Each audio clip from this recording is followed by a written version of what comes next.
and you take alcohol out of the mix, Bali, 9 out of 10 people, unless you are Muslim, they're going to scratch that right off the list. And would they really be interested in shutting down probably what is the largest part of their economy? It doesn't make any sense, but they're actually pushing for it. It's unbelievable. Now, also, if you go over to our Facebook page, we've got a picture. There, it's right there. You have to check it out because the images of Mario, Luigi, and friends have been carved into the fields of an upstate New York farm as part of a corn maze based on Super Mario Brothers. The farm's mazes typically attract about 10,000 visitors annually, and we've posted an aerial photo of the 8-acre maze, and it's incredible. It clearly shows Mario, Luigi, and all of the other Mario Brothers characters like Princess Peach, Toad, Yoshi. They're all carved into this cornfield. The maze is based on a design by a Utah company. Creating it took apparently a few weeks to build and carve, and involves, to me, with my eyes, an awful lot of math. This is Fade to Black. I'm your host, Jimmy Church. Tonight, Chris Medina and David Oman are here.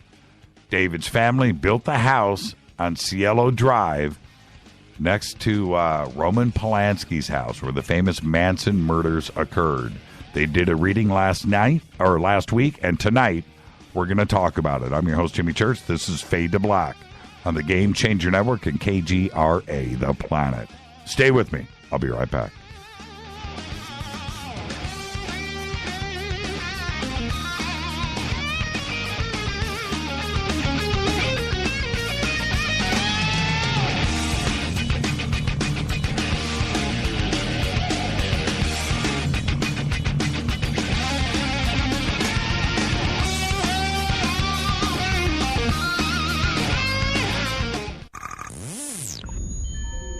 You're listening to Jimmy Church, Fade to Black.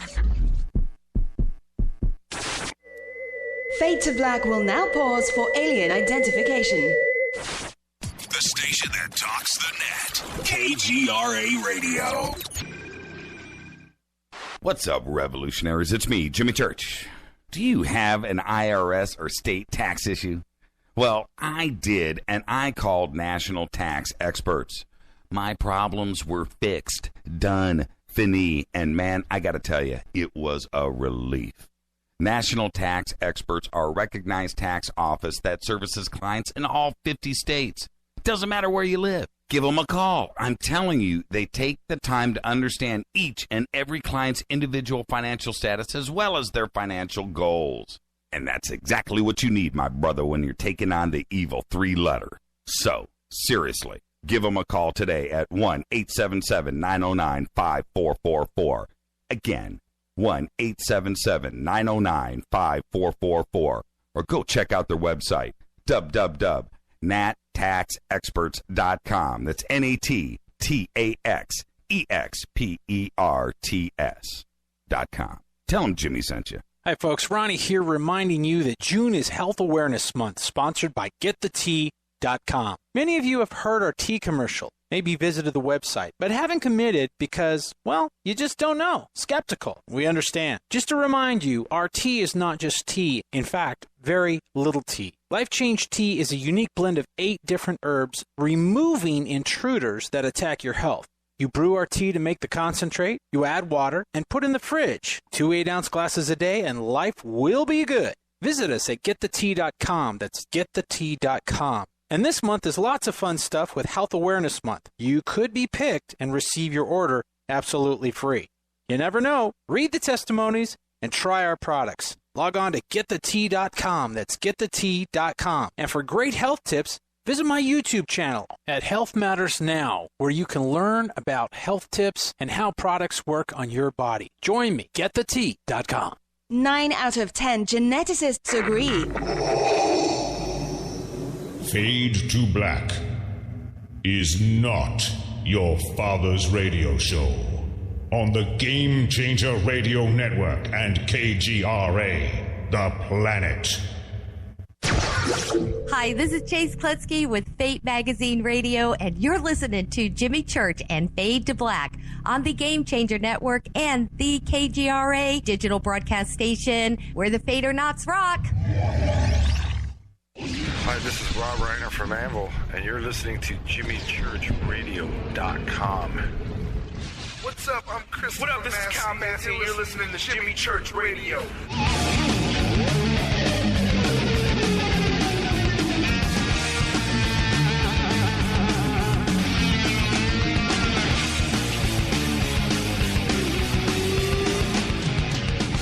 All right, welcome back to Fade to Black. I'm your host, Jimmy Church, on the Game Changer Network and KGRA The Planet.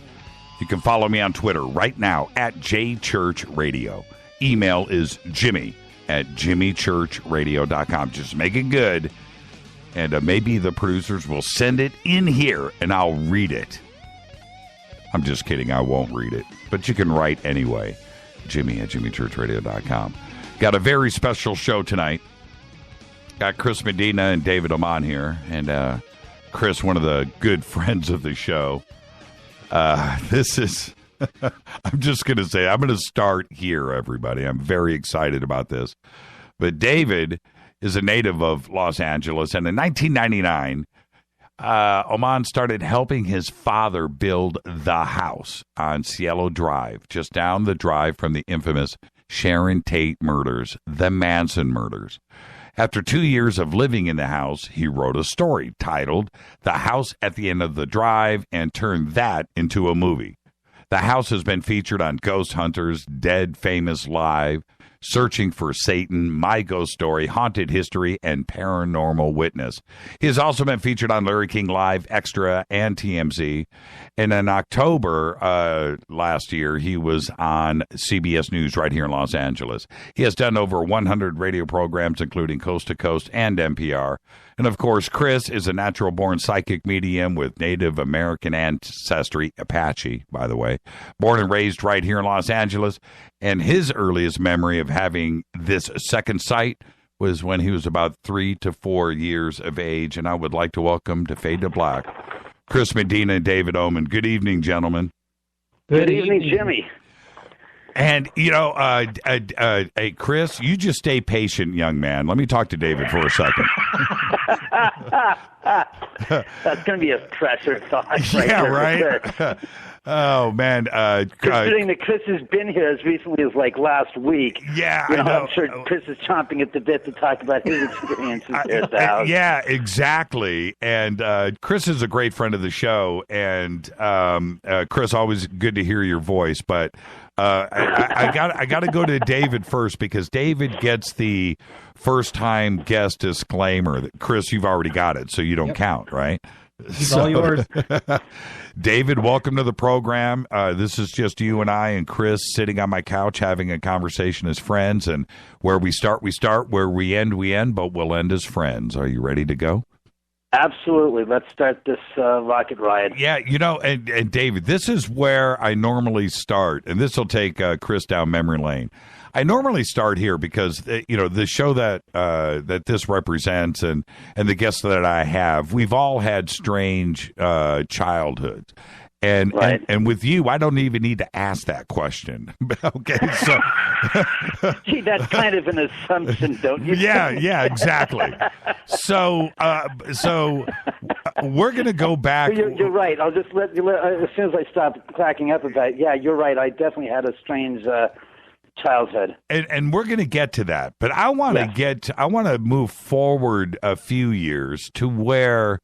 What was your family thinking in buying that property? And I have driven by it so many times, and every time you go up, even if and you know how it is, if you're a resident here in LA and you right. know the story, and you go through Bel Air and you go through Beverly Hills and you're heading up Beverly Glen or whatever, and you see Cielo Drive, that's what pops in your head. And so many people go, man, right-hand turn, right?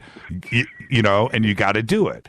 So I have done that, but when I'm up there, I won't look around. You know, I just don't want to pick up on that vibe. But you guys did the opposite. You guys bought property, you know, on the street. What was that? To be honest with you, I hate to interrupt you, but it's just like you drive up, but you don't look around. I know that feeling because when I used to come up here years ago, before 1998, and the house, you know, the lot came into my life, so to speak. I did the same thing, except in high school we came up here in like 1979, 1980. And when a group of high schoolers going up after we all had read Helter Skelter that had been out in the press for like 5 years. Right. And we'd all said, well, we know where the hell. Let's go up there and take a look at it. And, you know, we all end up going up there and we're looking at the end of the street. And we're there at the end of the driveway where the gate is. And it's all still quite literally there. It has not been touched. The house is still there. And, I mean, we're sitting there drinking. My friends are drinking beers and stuff and smoking out. And I'm like, first thing I do is I go up to the chain link fence and I put my hands on it and I look through as I can just barely see, you know, around the where the house is because it was pretty much set back from the gate. Right. And it was like I just got overwhelmed with a sense of, you know, it's a strangeness. It's a strange feeling of being there because it's not, how should we say, it's not marked as a memorial, yet I'm almost like compelled at the time, as I recall, to like bow my head and say a prayer for those who died here just because I know what went on behind those gates. And to me, it's almost, how should I say it, it's tantamount to the location where the 60s basically came to a crash and burn end. Yeah, absolutely. In 1984, I was, you know, down on the Strip. And, you know, whatever, you know, Gazzari's or, you know, the Rainbow. And I was with the group and they go, hey, man, let's go see the Manson house. Right. And I was like, no, I'm not down with this. But we drove up there and parked. And I remember, are you sure this is the right spot? They were talking. And I'm in the back seat. I'm like, man, I don't even want to be here. And we get out of the car and walked up, and it was dark. The lights were off at the house, right? And I was like, you know, they were like, hey, I think that's it right there. I was like, man, let's just go. I don't want to be here, man. And it's crazy to me, but you're right, it's there. And if you want to go up there, and you can still do that today, but it's just a creepy feeling to me, and to build a house right there is, I remember, now I'm going to get to the reasons for building the house now, but I've also seen you and the house on TV many, many, many times here in Los Angeles. It's been spoken about a lot. And I thought to myself then, why? I mean, aren't you just asking for trouble, right? Well, the house, like I said, we bought the lot. It was November, late November 1998. My dad calls me up at 8 a.m. on a Sunday morning, and I'm sound asleep. And it's like, what? He goes, get up, because I found a lot. I was like, what? He goes, I found it in the Sunday Times in the classified. It's $40,000. I said, Dad, are you? Maybe it's a misprint. $40,000 in where is it? He goes, it's in Beverly Hills, up Benedict Canyon. And I'm like, huh? Okay, all right, fine. So I drive up there and I meet him up there. I get up there first, and I'm looking down the driveway. I'm going, oh my God, that's where Sharon Tate's house stood. I said, the gates all have been torn down, and the place doesn't even look like it did way back in the 80s. But I said, I knew immediately. I said, that's where the Tate house stood. And I'm like, huh, that is crazy. That is just pure, simply crazy. My dad comes up, and I said, hey, Dad, that's where the Tate murder is. He goes, I don't care. We're here to look at this piece of property. It's $40,000. And he goes, and if I'm not mistaken, I said, I see rebar on top of the hillside on the slope. And I said, what do you mean? He goes, there's been some improvements done to this property. It was a construction that was held up by the city, and they foreclosed on it. And I don't know why, but it's being sold. And I was like, $40,000. Gee, that's a steal, Dad. And it was always my dream as a kid to build a house with my father, because my dad was a builder. So I'd been on job sites and construction sites as a kid, and to me it was like, oh, my dad's going to build a house. It's like, I'd love to build the house that I end up, living in for the rest of my life, because, it's like your fingerprints. You know exactly what you've done and how you've designed it. It's not like you're buying somebody else's house that you're moving into. And, for me, being a son of a builder and having been raised in a house that he built literally as I was born and I was born into as a kid, it was like, no, that's what I got to do. And so I wasn't concerned about the Tate murders and worried about that. I was more like, wow, my dream come true. Did you guys, did you start to do actual due diligence to make sure that that's what was going on? Oh, yeah.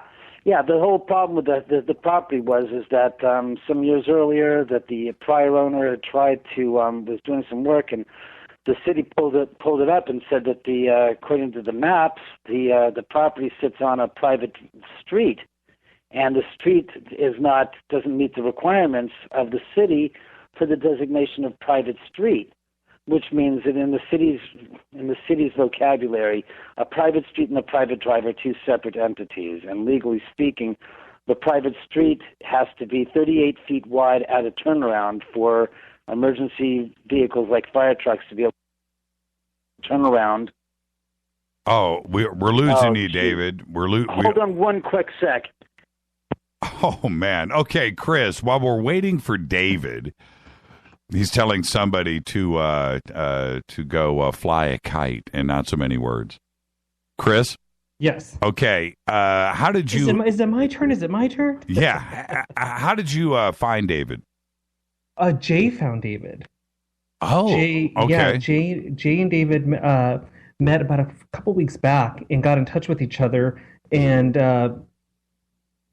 threw me in the mix and said, "How'd you like to go down to the Oman house?" And I said, what is that what I think it is? And he was like, yeah. I said, absolutely. And that's where that was born.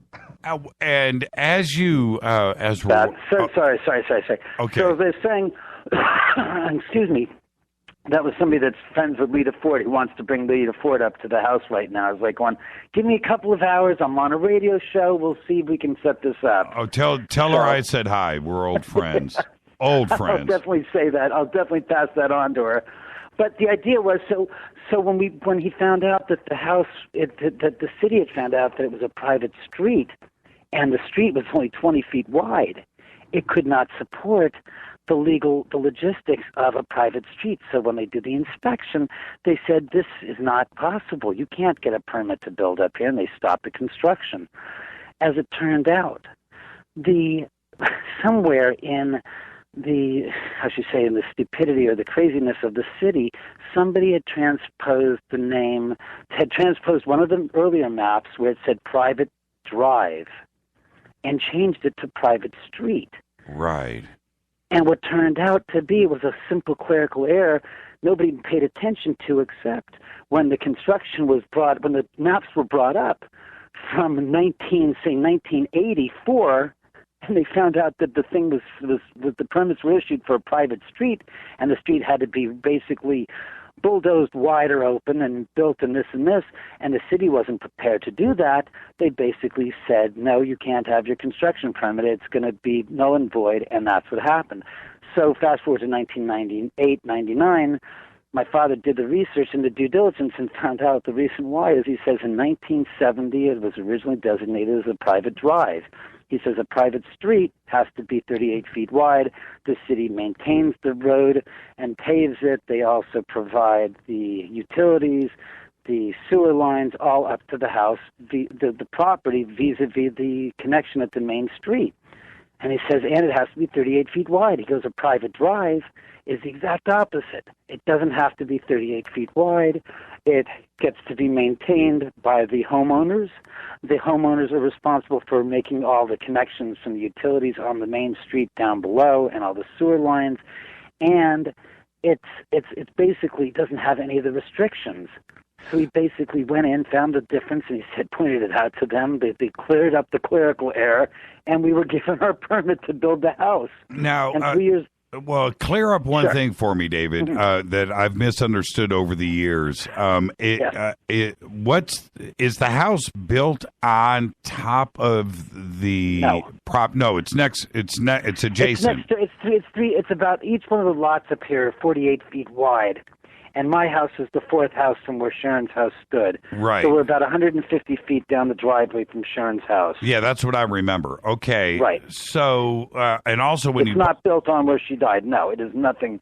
There's no connection to No, that. I mean, it's not adjacent. It's not connecting is what I mean. No. Right. Okay. It's not on top of it. But you got to remember, spirits, when you're talking about energy, as I try to explain to people, because so many people said, so why are the spirits going to your house? I said, do spirits understand what a boundary line in the sand is?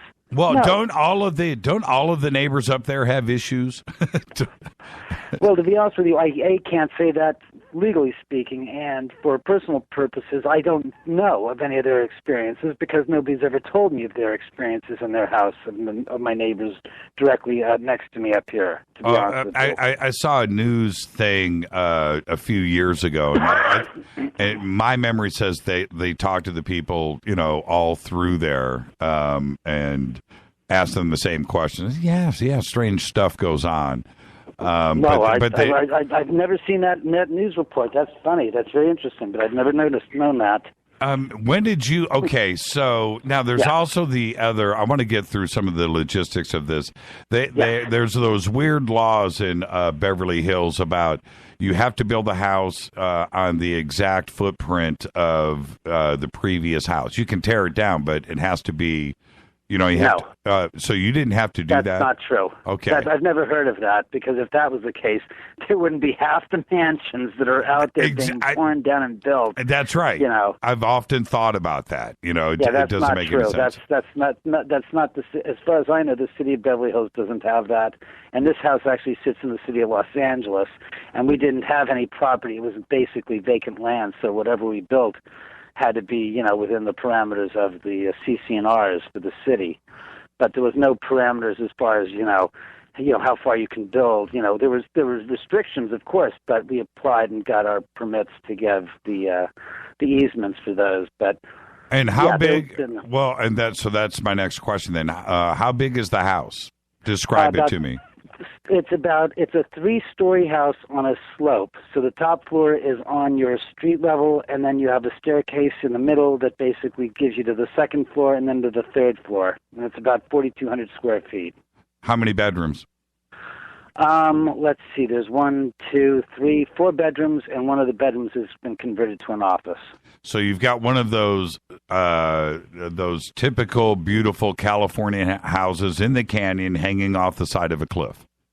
No, not exactly. What you're talking about, as I used to call them, the matchstick homes, because they look like it was a house. As you drove up the street, you'd see these beautiful houses on canyons on the side of the mountain, and you'd literally have a house that's set out from the street level, looked like a matchbox, and it was held up by a bunch of sticks, and underneath it was all empty, and underneath it was just all open space and air. Yeah. That's not what this house is. This house is literally built into on the side of the slope, and actually occupies the whole thing. So there's no airspace underneath that you can look at from outside. You just see a whole entire structure. Yeah. That's solid. Have you ever? Bottom. And since you went through building the house, and what you just mentioned, and Chris knows about this too as well. Everybody in Southern California, we have all of these earthquakes, and you're going to build a house that is held up, with baseball bats. I mean, it just doesn't make any sense when you look at those houses. I mean, I would never. Can you imagine how those things move when it gets rocking and rolling? Oh, man. Well, those houses, yeah. What's funny is the last earthquake that we had that was significant in this area was about 2 years ago, I think. And all my friends in the flats, as I call it, because I'm up in the mountains here, called me up and said, "Did you feel that? Are you okay?" And I said, "Feel what?"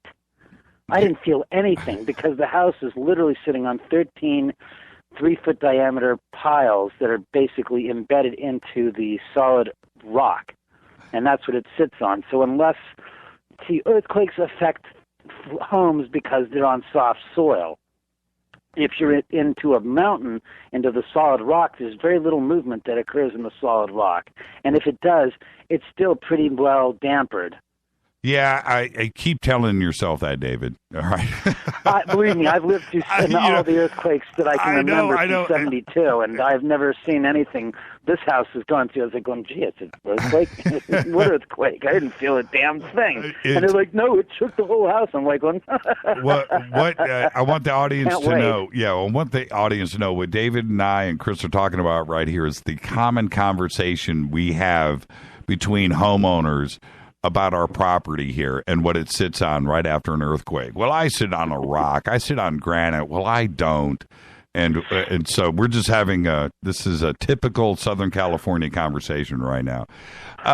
Now, also for the audience, the area of Cielo Drive is one of the most exclusive areas in Southern California. Literally, for a few miles in each direction. Well, if you go west, it's all the way to the water. But this is where all of the entertainment industry lives. So you have the actors, you have the directors and the producers and the writers, the studio heads. This is the area where everybody lives, and it is tremendously exclusive. Did we lose David? No, I just was waiting to see what I'm supposed to say. Well, but that's no. I just want that's the area where this house is. I mean, you make it sound like it's Truesdale Estates. I mean, it's a very, very nice area.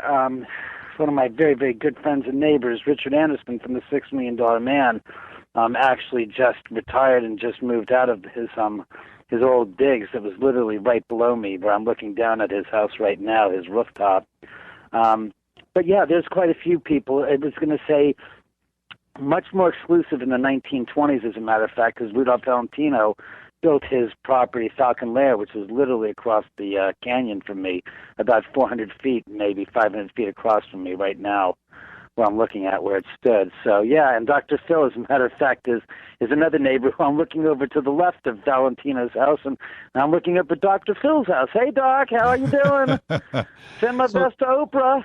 Go ahead, Chris. It's safe to say it's pretty exclusive still. Yeah, he's being very, very modest. But it's a beautiful area. I just don't pay attention to things like that, just because to me it's like, I know where Seth MacFarlane lives, and it's not that close to here, you know. And I know where Frank Stallone and Sylvester live, and those things, and they're not living right on top of my house up here. Let's put it that way. They're around in the area, general vicinity, but they're definitely not in these places. They have big, huge estates like Dr. Phil's. Yeah. Times 10. Yeah. Sylvester lives up off of, what's that, Beverly Glen Estates off of Mulholland. Off of Mulholland, right. And that, if you can get through those gates and drive through there, which I have, right, and you go into that enclave, that's a true holy crap moment. That's where Rod Stewart lives, and a lot of other huge, I think Brittany's got a house in that compound. Yep. In that enclave, as you said, yeah. It's that's definitely, you know. It's pretty nuts up there. Zip code. Okay, so now, how long did it take to build the house? Took about 3 years from start to finish, from the day we applied for the permits to the day we moved in, pretty much. The day I moved in. Right. Did you guys occupy the house throughout the construction, or did you wait until it was done? There was nowhere to stay in the house during construction. And it wasn't like, you know, on some locations where you've got a big lot and you've got you want to protect your commodities, you know, the stuff that you were doing, you know, it wasn't like that at all. And obviously, because it's on a private drive, it afforded us a little bit more security. I read, as I'm saying that, I'm thinking, really? It afforded you more security, but some 25, 30 years earlier, it afforded no one any security, did it now? So my point is it worked well for us, you know, during the construction not to have any problems. And it was like I said, I wasn't prepared to stay here, even when the house was almost done. I was, you know, I never crossed my mind like, hey, let's get a sleeping bag and spend the night up at the house. Well, I was like, no, because I knew that there was stuff. I already knew that there was stuff already present in the house by that time. 6 months before we were done, I definitely knew that the house was loaded with activity. That's how prominent. It was like, I'm not going to spend the night in the house without electricity and without a front door or without all the things. Like, hell no. Yeah, I know. Did any of the construction workers experience anything? Yeah, as a matter of fact, 6 months before we were done, I famously assembled all of the five guys that were the contract laborers that were working on the house. And they were all from El Salvador. And the age range was between 16 and about 23, 24. And I remember I said to them, guys, we're almost done with this part of the construction. We're pretty much putting everything up. Now we're just doing the finishing touches of putting in the tile and the hardwood. And at that point, we're not needing these guys anymore because the house is basically all built. And I said, but I had to ask you guys, has any one of you guys had any weird experiences during the construction of the house? And one guy, the oldest guy, says, yeah, I had some things happen. I said, yeah, tell me, like what? He goes, well, 6 months ago in July, he says, I'm here by myself. It's about 6 p.m., and I'm on the third level, and it's like 90 degrees out, and I'm down there working, taking care of, finishing up, and I hear voices and footsteps coming from the top floor. Mm-hmm. So he says, I go upstairs, figuring it's you and your father, because your father's the supervising contractor, because Zane was not available at the time and was out of state. And I said, okay. He goes, I go upstairs. He goes, hey, look. He goes, there's nobody upstairs. It's empty. He goes, and I start saying, Senor Paul, Senor David. I go looking around. I go outside. I look up and down the driveway, and he goes, there's not a single car on the street. And I said, well, yeah. I said, I've been up here, checking on the site, the job site after hours, and in the summer, and there's nobody ever here until like 7 o'clock, I've noticed. I said, it's pretty dead. And he goes, yeah, that's what I said. So he goes back downstairs and he starts working. And 5 minutes later, he says he hears the sound of the voices and the footsteps coming again from the top floor. So he runs upstairs with a hammer, and he looks around the whole top floor, and he says, there's nobody here. He goes, and he's not hearing any voices echoing from down below, but he's hearing the voices like they're right in the gosh darn, right in the room, and he can hear these footsteps. So he says, that's it. I've had enough. Right. So he goes downstairs, and he starts packing his bags, and he's in the third-level bedroom.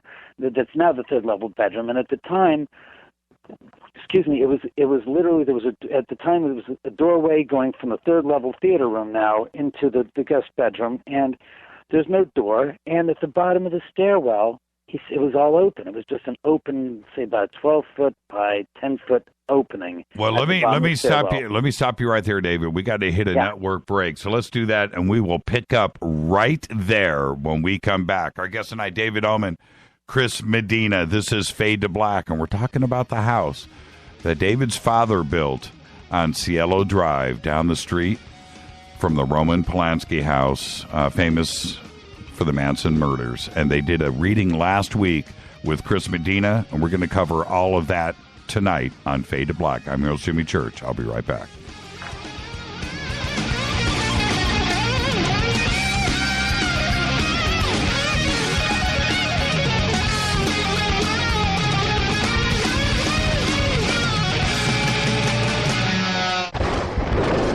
This is Fade to Black with Jimmy Church on the Game Changer Radio Network and KGRA, the Global Radio Alliance. The station that talks the net. KGRA Radio. Hello, I'm Katie, and you're listening to my main man, Jimmy Church, on jimmychurchradio.com. Hi, this is Ray Hobbs here, repping the planet, and you're listening to my good friend, Jimmy Church, Fade to Black, on the Game Changer Network and the KGRA digital broadcast station.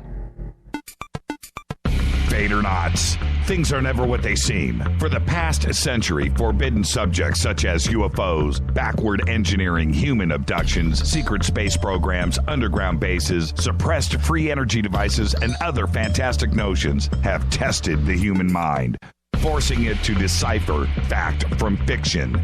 Chronicling what he calls the alternative narrative, author Brad Olson gets down to the middle of it all in his best-selling book, Future Esoteric, now released in a second edition by CCC Publishing. And now you can get Future Esoteric at a special price, plus another free book by just using the promo code Jimmy when you check out. Just click on the Future Esoteric or CCC Publishing banner at jimmychurchradio.com. Go back, Lee Tepe. IRA and 401k account holders, are you crossing your fingers for the stock market to continue its bull run, or hoping for a miracle to pay off our $19 trillion national debt? American Bullion wants you to think for a moment. If we go through another significant stock market correction and things begin to unravel, you could suffer some serious losses. On the other hand, gold is a proven long-term asset that could hedge and protect your retirement accounts from getting washed away. Call American Bullion now and let them show you how easy it is to transfer your existing IRA or roll over your 401k into a gold IRA. American Bullion has an A+ rating with the Better Business Bureau and is a leader in gold IRAs. With just one call, their experts can explain everything there is to know and get you started with a free gold IRA guide. Call 1-800-545-2525. Don't procrastinate. Save your retirement. Call American Bullion now at 1-800-545-2525. That's 1-800-545-2525. This is Toby Kebbell. You're listening to JimmyChurchRadio.com. Don't hurt me, Jimmy. I'm only little. Hey, I'm Adrian Grenier. And this is Ari Gold. We're the Honey Brothers. Yes. We are of the Honey Brothers. Hey, I'm Adrian Grenier. And I'm Ari Gold. We're the Honey Brothers. And you're listening to Jimmy Church. The Revolution.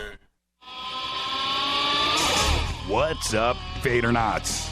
Studio Dome loves Fade to Black and the F2B audience so much that they have put together the ultimate stereo Bluetooth system. They've done it just for you. Man, check this out. The Studio Dome SBB2 stereo system is here. It's featuring 2 Studio Boombox 2 SBB2 wireless Bluetooth speakers, packed in its own custom hardshell case. This Studio Dome system features the very latest in stereo Bluetooth technology. The 2 full-range boomboxes are in true wireless stereo. You've got to hear this. It's amazing. It's just $129 and use the promo code JCRTWS and you'll also get free shipping. It's simple.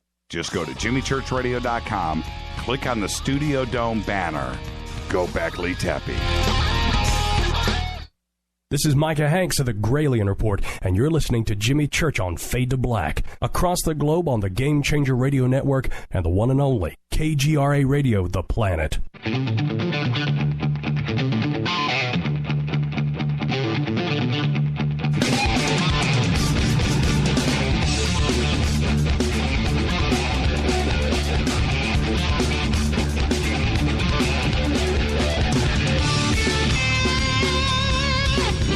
All right, welcome back to Fade to Black. I'm your host, Jimmy Church. Follow me on Twitter at JChurchRadio. David's already tweeting. I'm watching David tweet, by the way.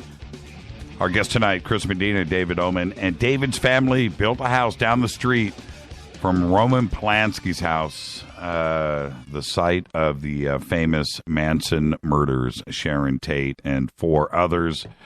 And now we were just talking about David, right? Oh, David, what's your Twitter handle? Really quick. Twitter handle is at _Oman1.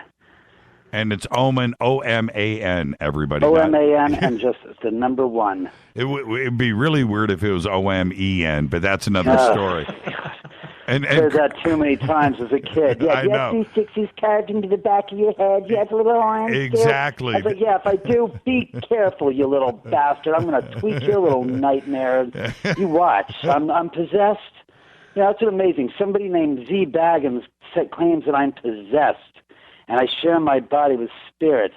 My question is, and I'm being serious, even though this is as humorous as you can possibly get, would it be suggestible to tweak the nose of somebody who you're claiming is possessed, whose last name is Oman?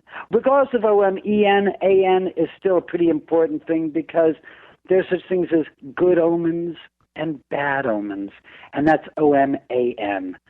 So you think about it. You think you're making a statement, I'm possessed, and my last name's Oman. Is it really suggestible to pull that kind of rank and thought? if I just happened to really be possessed as he claims it is, I mean, God, who knows what mayhem I could possibly cause if it was really true that I was possessed. I mean, I think about the Omen. It's like the parody. It's like the kid made things happen all across the room. It's like, well, I bet he did it in other parts of the country. He goes, oh, yeah, he was killing people all around the world if he wanted to. Well, so, I mean, think about it. It's not advisable to go tweak the person who happens to be possessed, whose last name is Omen, if you're going to make those statements. Well, did you have Chris check your hairline to see if there was a birthmark? Let's not talk about that. Excuse me, I'm sorry. I got that out of my... sorry, I really got a little problem. Yeah. Well, don't talk to me like that. I'll tell you about the hairline. It's receding, but that's another story. Excuse me, I have to quarantine somebody that's got a little bit of a virus. I think I have a virus. A virus on your ass. All right, to stop right there. Let's not pander to the Zach Bagganites. That's not what we're here to do. Well, and I hate that son of a bitch. Yeah, you're all right, calling. We know you're not fond of him. We know. But that's another story for another show, and hopefully for television to play into and have fun with. In any event, you were saying about the construction. The construction right. worker. Oh, right. So the guy. So he says to me, he goes upstairs. He comes into the guest bedroom. He's sitting there. He says he starts hearing the footsteps, and they're coming down the wood staircase, and they're getting louder and louder and louder. And he says they got to the bottom of the landing, which was at the time open. It was a 12-foot high ceiling. Since then, we've enclosed and put a doorway there. But he says it was open. So he says the sound just came traveling down. It got so loud, it got to the landing, and it stopped. So he came out of the room, and he's 10 feet from the landing, he said, and he looks, and there's nothing there. And he says, all of a sudden it happens. And I said, what happens? He says, it feels like a 2-inch chunk of ice is being dragged across the back of his neck, right above his shoulder blades and right above below his hairline. So he says it's just like a 2-inch ice breeze. It's almost whizzing across the back of his neck. And he says the hairs on the back of his neck started standing straight up, and his whole body got just cold around him, but it was freezing, he said, in the middle of his neck. And it's 90 degrees, mind you. Right. He said, he started screaming, he goes, Ados míos, yeah, my boy. And he took off, and he left for 6 weeks. And translated from Spanish and English, Ados míos means, oh my God. Ya my boy means, I am leaving. And he did. And he didn't come back for 6 weeks. And I said, was that when you told the guys you were down in El Salvador taking care of your mom who was sick? And he goes, see. And I said, uh-huh. I said, you were the guy that was supposed to put in the tiles in the master bathroom. And I was so frustrated and tired of waiting and waiting. The whole house was done with the tiles, but you weren't here to finish the master bathroom. So I got so impatiently tired, I gave it my best shot. And let's just say that, as he made it look to do, because I watched him throw the tiles in to the other parts in the other bathrooms in the kitchen. They looked easy as hell. And I can do that. I said, screw it, I'm not waiting anymore, so I went to do it myself. It got redone. No, it didn't get redone. That's the irony. It's the only the master bathroom, the crown jewel of the frickin' house in the bathroom. The frickin' tiles are a little bit offset. Some are a little higher than others. I said after the first half hour, I said, this isn't fucking possible. I can't do this. And my dad said, you started it. You're going to do it, you son of a bitch. You decided you're going to make this your job. You're going to do it. And to this day, the tiles are a little bit skewed. And it's like, oh, God. And people said, is that story translated? Here, come into my master bathroom, and you look at the tile here, and you look at the tile in the rest of the entire house, and you tell me if you think I'm lying or not. And you can see it's like, oh, my God, David, why didn't you? It's like, because it's something that I said I was going to do, and I did it. It's not perfect, but it's my signature, and I'll live with it to the day I die in this house, I said. But I'm not changing it. So when did and after you guys moved in, how soon after that did everybody start to notice strange things? Well, everybody would have been, and all of us would have been me, myself, and I. And at the time, I think it would have been my dog Sebastian, my Rhodesian Ridgeback, my my husky whippet mix Stella would have been my 3 cats and my two aquariums, my 60-gallon and my 180-gallon aquarium. So that was all of us that moved in. So of all of us that moved in, they're able to communicate to you in the physical sense of English. It was strange. I remember the first night I moved in, I felt like, it was just like good to be out of my apartment and home. I actually moved myself in, so it's not like I had movers here to do it. I'm the kind of guy, it's like when I want something done, I don't wait for others to make time to do it around their schedule. I just go do it myself. And I went and rented a 16-foot trailer, went to my apartment, and basically I think I moved most of the furniture in, and I think I got one labor to help me move the furniture out into the trailer, and then I came up here and I unloaded the whole entire house, my apartment into here. And it was strange. I'll remember the first night I was here, it was just, God, I mean, that's 14 years ago. It was just, and remind you, I'm all by myself. I'm not living with anybody else at the time, and it was interesting. It felt warm. It felt very, very inviting. It felt good. I could tell you immediately after the first day of living here that I could feel that I was not alone. You just knew. It's that weird sense of like somebody being behind you. You can feel the energy. It's like you turn around and go, yeah, what do you want? No one was there. So it was always there. It wasn't, and again, it was never to me something that was like, do. Right. Threatening. And that's the whole thing about what people don't understand about ghosts. They're just the energy of somebody that was once alive who no longer exists, and it's their personality. And if you show them respect, this is again my theory, because everything in the paranormal is 100% theoretical. There's nobody that can say, this is the proof that life exists. Yeah, well, maybe it exists, but the way you're trying to orchestrate the hierarchy of the Akashic records and the groups of this, I've heard of 1 billion different theories of what happens and what's going on in the afterlife. I'll tell you this, I don't think any of them are accurate, just because we don't know. It's the ultimate final question. You will never know until you die. And as the old Greeks used to say, once you cross the river Styx, which is the terminology for passing over, you never come back, because you can't relay that information. It's almost like so guarded. It's more guarded than Fort Knox. It just doesn't get across the planes of existence so that you as humans have an insight into what the hell really is going on there. Because no matter what it is, it'll taint your vision and perception of what you're doing here and now, either positively or negatively. Chris, when did you first hear about the Oman House? I heard about that, a long time ago. I mean, I'd say I'd say late 20s, maybe. I didn't know what it was at the time, just what it was about, other than it was part of this and that.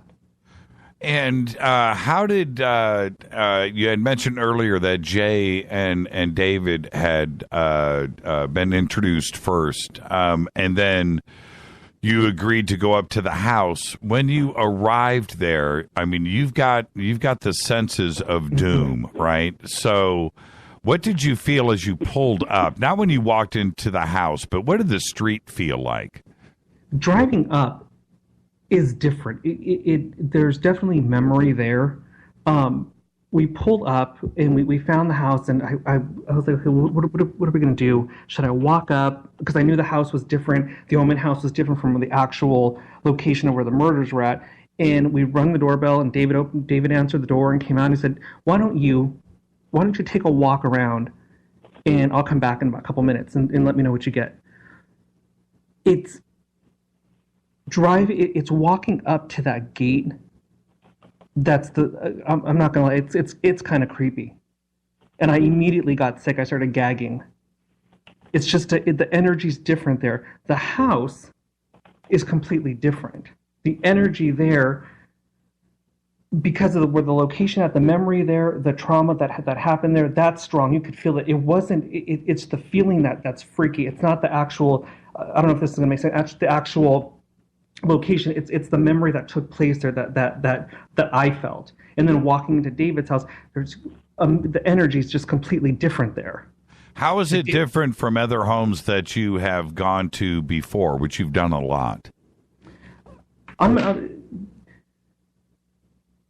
It seems more, David, help me out here. It seems more centered in that house for some reason.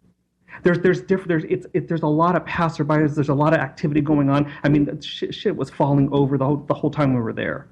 Concentrated is what I just heard. Yeah. The word he's looking for, Chris is looking for. It's very concentrated here, which is very true. The house has got an extremely high, a naturally occurring DC electromagnetic field anomaly that it sits on, and the house is designed in such a way by the structural engineer who took my father's original plans and designs and said, it would be a lot more rigid and sturdy if we actually included in the structure these thick steel columns that are about 4 inches wide, and set them into the concrete gray beams that is the actual foundation of this house that are connected to the 13 25 to 30 foot deep caissons, and then connect 4 steel I-beams like the girders that you see in skyscrapers. Yes. And attach those on top of the 3 steel columns on top that will support the 2nd floor and the 3rd floor.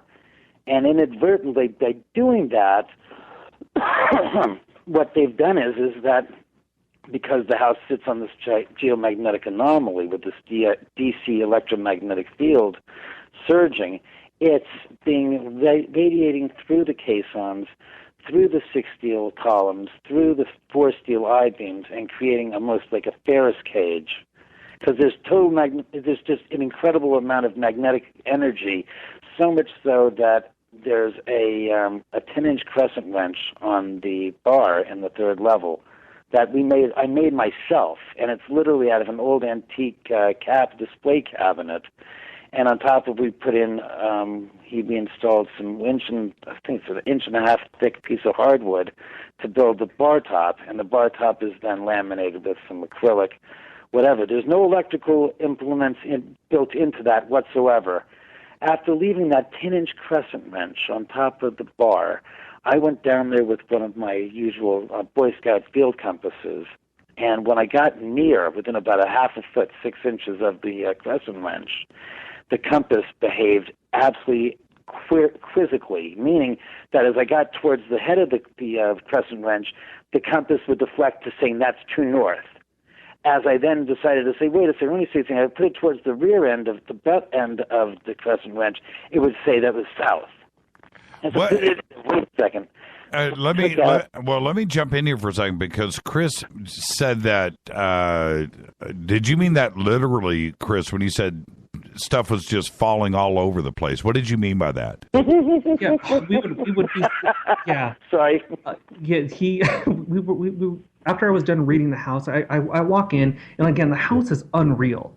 I mean, people like David said earlier, when they say, well, that's not where the actual murders took place, that house has got amazing energy in it. When I walked in, immediately I felt things tugging at my feet. I felt slow to walk. There was a lot of excitement, and the energy was excited. It was I had walked in saying, I'm not here to disrespect. I know that people that witnessed the house before have came here with attitude. I'm just here to observe.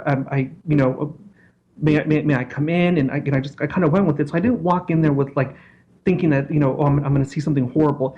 It happened anyway. Not nothing horrible, but just the energy started taking over. He had a meter that was set up that would light up and play sounds when energy was by. That thing kept lighting up. He has figurines above his aquarium in the living room that he had stacked up. They kept falling down. We kept picking them up. They're sturdy figurines. They're not like you can just tip them and they're going to fall over. Right. Like right away. They're pretty sturdy. Kept falling down the entire night. Oh man. There was I know the person that had read the house before had said there was the spirit of a little girl in there. I kept hearing the name Genevieve, and I said, there's this little girl here, Genevieve, here. And right when I said that, he has a little piano set up in that room, and it started playing by itself. Oh, no. Really? Oh, yeah. Oh, yeah. Oh, yeah. I had Jay there, who's gone to several houses with me in readings and has felt the energy. But for him to actually be there and see what was going on, where the actual activities would, he went in skeptical, thinking maybe nothing's going to happen. They say this happens and blah blah. We all did, and to actually see him and our other friend that was there, the look on their face when that piano started playing. Oh, I'm out. I'm out. I'll come and pick you up when you guys are done. You're going to have to come over, Jimmy. That's it. You're going to have to earn your house. I survived the Oman House T-shirt. I got a pin as soon as I walked out of there. Chris asked me last week. He goes, "Dude, would you do it?" I said, "I can't use the words that I use, Dave. This is a family show." Oh, come on. But I don't give me a Zach Baggins on chicken routine. Come on. You have more. Look, here's two things. You have more to fear from the living than you do the dead. 1. 2, what the, F are you freaking afraid of? We're all going to die. In the famous words of the immortal Jim Morrison, no one here gets out alive. But I'll hit you with this, but it's also better safe than sorry, right? Sorry. I'd say, look, if this was Mount Everest and you were maybe 10% of the people who came in here walked out of here, didn't walk out of here alive, fine. I've lived here for 14 years. I can personally tell you that even Nick Groff, who was here when Ghost Adventures shot here in September of 2013, and he got a little bit waylaid with the activity and got a little scratched because they practice in a little disrespectful activity. Yeah, they do. They go harsh. They do. Yeah, well, they did that reenactment.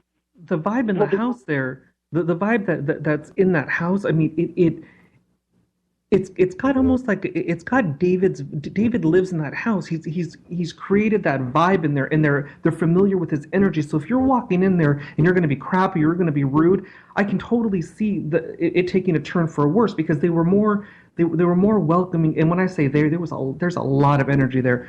They were more welcoming to me. They were more curious. They were lingering around. You can feel it. I can feel two people standing on the side of me right when we're sitting in his kitchen having a conversation. So again, if you're going to go in there and have that kind of mentality where you're going to challenge it, I can see them kind of being challenged because they're protecting David in there.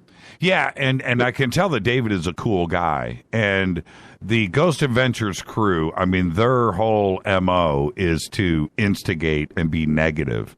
And if you're going to go in there and do that, well, you're going to get what you ask for, right? Yeah, there's definitely that energy in there where it's a don't F with me and I won't F with you type of attitude. Right. And I respect it because I won't. That's his place. That's where they live. That's where they're comfortable. I'm a visitor there. I'm a guest. I'm going to go in there with respect, and I did that, and everything was fine. They showed off, and they were communicating with me, showing me glimpses of things that were going on. David and I were bantering back and forth, and I was asking, "This is what I'm getting." There's a feeling for some reason Jimi Hendrix, and David was like, "Oh yeah, he lived right across the way." Blah blah blah. They're going to be good to you so long as you're good to them. David, let me ask you this before we head to the break, and when we come back off of the break, Chris, I'm going to have you take me through the reading from when you guys first sat down and got serious. So we'll do that after the break. But David, let me ask you this. Yeah. Do you you've got you have housemates, not your roommates or anybody else that lives in the house, but you have housemates, if you know what I mean. Do you sit around and hang out with them? Do you guys talk? You make it sound like they're physical beings that are here. No. I don't mean it like that. I don't mean it like that. I assume you're talking about the ghosts. I assume when you say housemates, because I said, I think he's referring to the spirits, and I'm like, the spirits like chiming, going, he's referring to us. You understand? It's like, the spirits. Let's put it this way. It's nice to think of it almost like the TV show of the Ghost and Mrs. Muir. Right. It's not like that. It's not. Totally different. It's not like that. I mean, I hear stuff. I mean, I physically, and others that have been here, if you go to the YouTube channel, you can watch one of the wildest videos that was shot in June, 2 months ago, during an investigation. My friend Steve Hembry is upstairs at the dining room getting some food off of the dining room table, and he says, that's weird. And a voice is recorded on three different closed circuit television security cameras that we have on that floor. Heard the same voice say, "Oh yeah," and Steve then goes, "David, is that you?" And then he walks down the steps into the living room and goes, "David," and he goes into the den and goes, "David, are you here?" And then he looks around, he figures I'm not there, and I have literally, in the video, you can see I go downstairs 20 seconds before the voice makes that comment, "Oh yeah," and Steve's like, doesn't even realize I said to him, I'm going downstairs to see what's going on. Investigation, and he clearly hears the spirit say, "Oh yeah," and there's nobody in the top floor.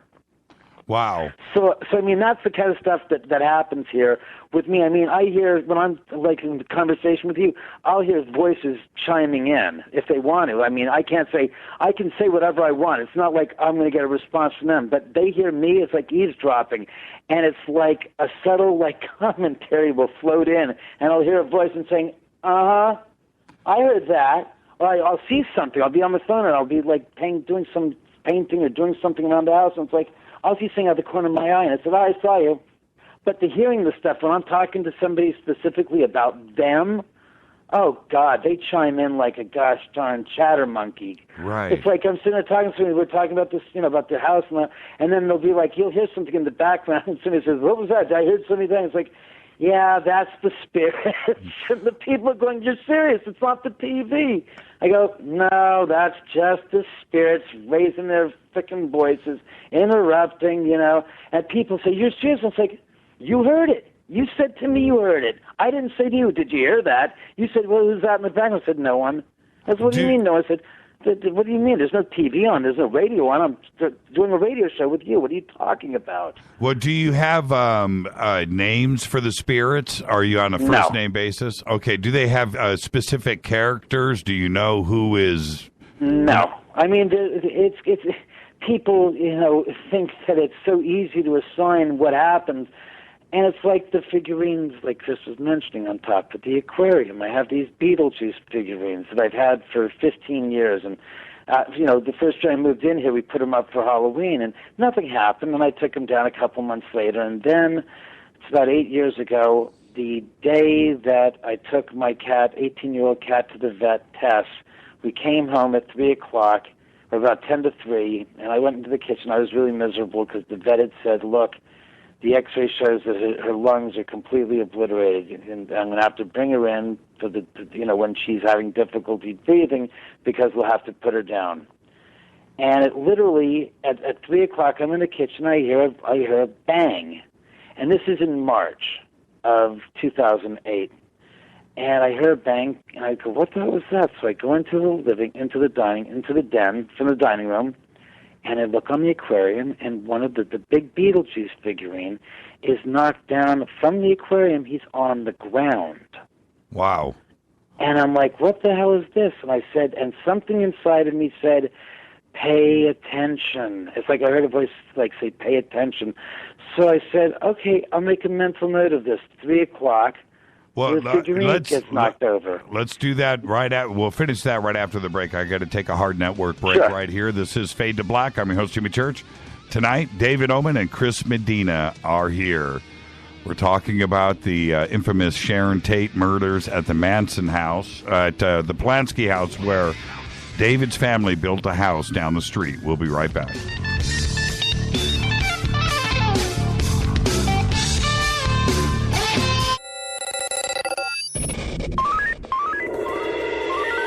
Way out here, we listen to Jimmy Church. You're listening to Fade to Black. Always on the edge of the hottest alternative talk. Jimmy Church with Fade to Black. KGRARadio.com. ¿Qué tal, mis amigos? Yo soy Mario Carson, el tiburón, y los invito para que escuchen a mi buen amigo Jimmy Church Radio. ¡Claro que sí! Foodforliberty.com sells high-quality, storable foods from Numana. And right now, take advantage of our summer special. Purchase 2 family packs and we'll send you a Pro Pure Water Pitcher, a $70 value, free. This premium pitcher is ideal for use with just about any water source and removes more contaminants than other brands. And it comes with a filter that lasts up to 2 full years. Whether you need to be prepared in the event of an emergency, you're an outdoor sports enthusiast, Numana is known for high-quality, great-tasting, GMO-free, super nutritious food with no chemical preservatives. And with a 25-year shelf life, you can't beat the feeling of being food secure when you need it most. Go to foodforliberty.com right now for great-tasting, high-quality, storable foods from Numana. Buy 2 family packs and get the Pro Pure Water Pitcher free. It makes good sense to be prepared. Get it at foodforliberty.com. Did you ever turn to your radio for your favorite talk show to find that it's been preempted for this? In the air to deep right center. Back goes Lewis to the wall. And it's out of here. Or this? And I'm ashamed of you, Hillary, for voting for it. Do you have a favorite talk radio program that's not available in your city? Just go to TalkStreamLive.com for links to the best streaming talk radio shows. At TalkStream Live, you will find live talk shows 24 hours a day, 7 days a week. All your favorites are here. With such a large selection, you will also discover some new favorites. On the go and still want to listen? With the mobile smartphone, simply type TalkStream Live on your internet browser. Now you can take internet radio with you. You will also find hundreds of music, news, and sports streams. Best of all, the TalkStream Live directory is free and there's never a login required. Remember TalkStreamLive.com, the fastest route between you and your favorite talk radio show. You are listening to Fade to Black with Jimmy Church on the Game Changer Network. Oi, oi, I'm Reese Evans. You're listening to Jimmy Church. This is Revolution. The revolution will not be televised. The revolution is on radio. Ciao.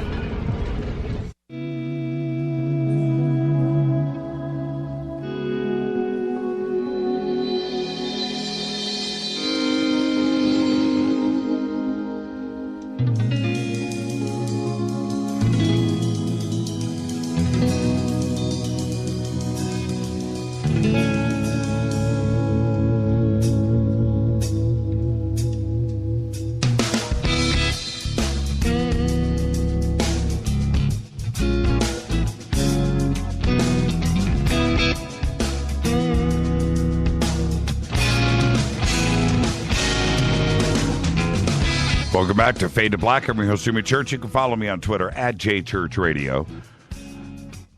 Email is jimmy@jimmychurchradio.com. We're talking to David Oman and Chris Medina, and Chris just did a reading up at David's house, which was built down the street up on Cielo Drive, down the street from the famous Manson Murders with Sharon Tate at the Roman Polanski house. Chris, when you first arrive, you sit down, take us through that.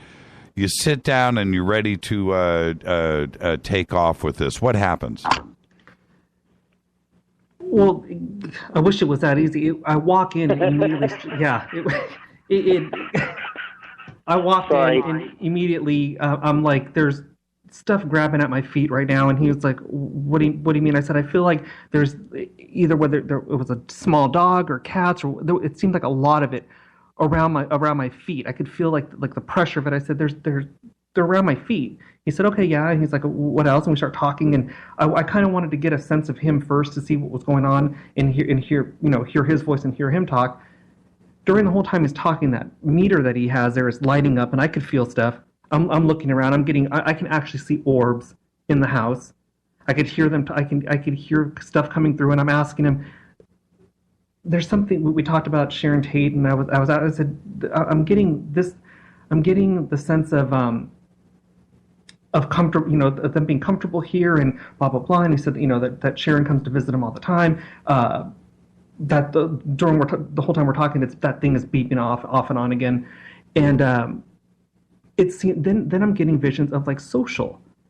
It seemed again the energy. There's so much energy and so much activity in that place that. When you were asking, have you assigned names to them? Do you talk to them? Where would he begin? That's how much energy is in that house and how much activity. So I could feel it. How did you choose to approach it? I just listened. I don't want to be challenged. I always make sure I'm hearing what I'm hearing. So as David's talking, I'm getting hits off of this, and I'm relaying it back to him. I'm telling him, there's something about the murder here, because I know about what happened. I don't know all the specifics to it. So I was asking him. I said, it seems like there was something that had happened after she had passed away. I said, there's something around her throat or something like that, and he was telling me what was going on.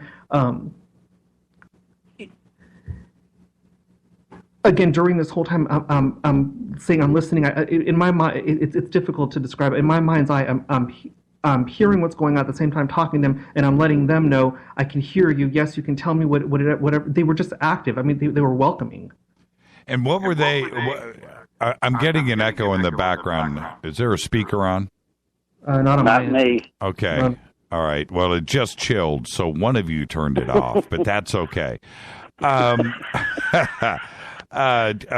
Chris, you're saying? That's right, Chris. They said, Chris, you did that. Yeah, Chris keeps saying they. How many voices, spirits were you talking to? I mean, or speaking to you?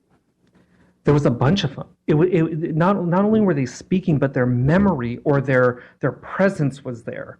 Like, again, nobody knows exactly what. I mean, I make contact with things from on the other side all the time, spirits and things like that. People don't realize that sometimes they're just wandering, or their memory from spending so much time there. There was a lot of energy. But the ones that were... If I might intercede, over 1,000 spirits is what Lisa Williams said, and called this place a ghost flop house. It is. That it's not... It's, there's something we've got to clear up about the house. Everybody on the TV shows have always focused on the obvious, which is the Sharon Tate murders and the conditions of that and stuff. Yes, there's actual activity with the paranormal connected to the Sharon Tate murders, but on a scale of degree of how much, I will say this with a fact, less than 0.1%, because there were only 5 victims in Sharon's baby, so say 6 individuals that were there. We have thousands of spirits, and what I'm saying is we have spirits that are here that are from across the canyon, from somebody, Jimi Hendrix was here, Native Americans that were here.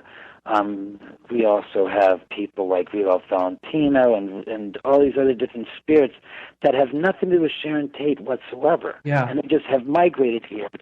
Somebody says, I once said, like a light in the darkness attracts the moths and the insects, so does this house in the same regard have that kind of energy and activity that even Marianne Winkowski, the famous ghost whisperer, said to me on the phone when we spoke, at length. She goes, "Oh, your house is an absolute flop house, honey. You have so many spirits in there, I can't even tell you." Yeah. She goes, every time somebody walks in the house, the cadre of spirits is around each and every one of us who walks the earth. Those spirits hit this environment, they become very active, and some will stay, and some will go back with who they came with. But you won't have people leaving with other spirits. Like, I'm not going to stay and go with Johnny because Johnny's more interesting than Mary, and even though I'm connected to Mary, that's not the way it works. They go with who they are supposed to go with. There's no hitchhiking spirits, and Chris can take it from here. Yeah, you have to understand something, too. I come in with my own energy, too, so my own stuff is around me, and I didn't have to have my guard up. I know that's how I'm not going to lie. I was thinking I had to go in there. I was like, oh God, I've heard, Jay was telling me about, it being kind of like in a vortex type thing. He's like, you're going to get a headache, you're going to get sick. And when I started gagging at the fence of where the Tate house is at, I said, oh man, I just imagine, because I started freaking out. I was like, I can just imagine what it's going to be like going into that house. He opens the door. He's like, so what do you think? And I told him. He says, well, come on in. We walked in. It's a different type of energy in that house. I can't imagine you getting sick, Chris, because you're a big guy. Yeah. Yeah, David, did you trip when Chris walked in? Dude, you are huge. He's a big, tall guy.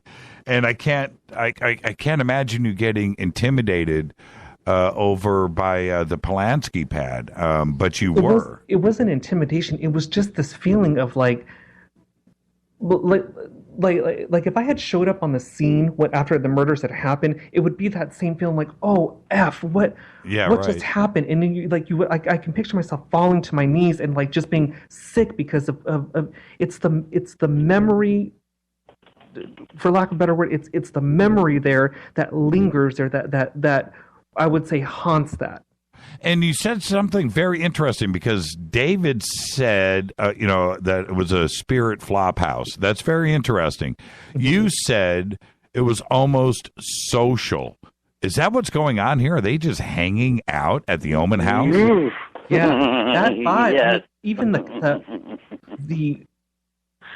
again, it's a party. The house, as people who are sensitive have said, the spirits love the. As Lisa Williams famously said, "There's a big party in your bar," and I'm looking at the bar. They are walking around that house, and I'm not kidding. I had visions of them walking barefooted. They're completely comfortable in the house with a drink in their hand. That's that energy there. And then it starts to. And then when you go to the different rooms in that house, because again, the house is on 3 different levels. So we're on the top floor where the front door is at. With the kitchen area, feeling stuff, stuff's getting knocked down in there as we're talking. He says, you want to go down the second step. You start to feel like you have to hold. He said, right when I went to reach for the rail, he like clockwork. He said, you might want to hold on to the rail because people have been known to be pushed here.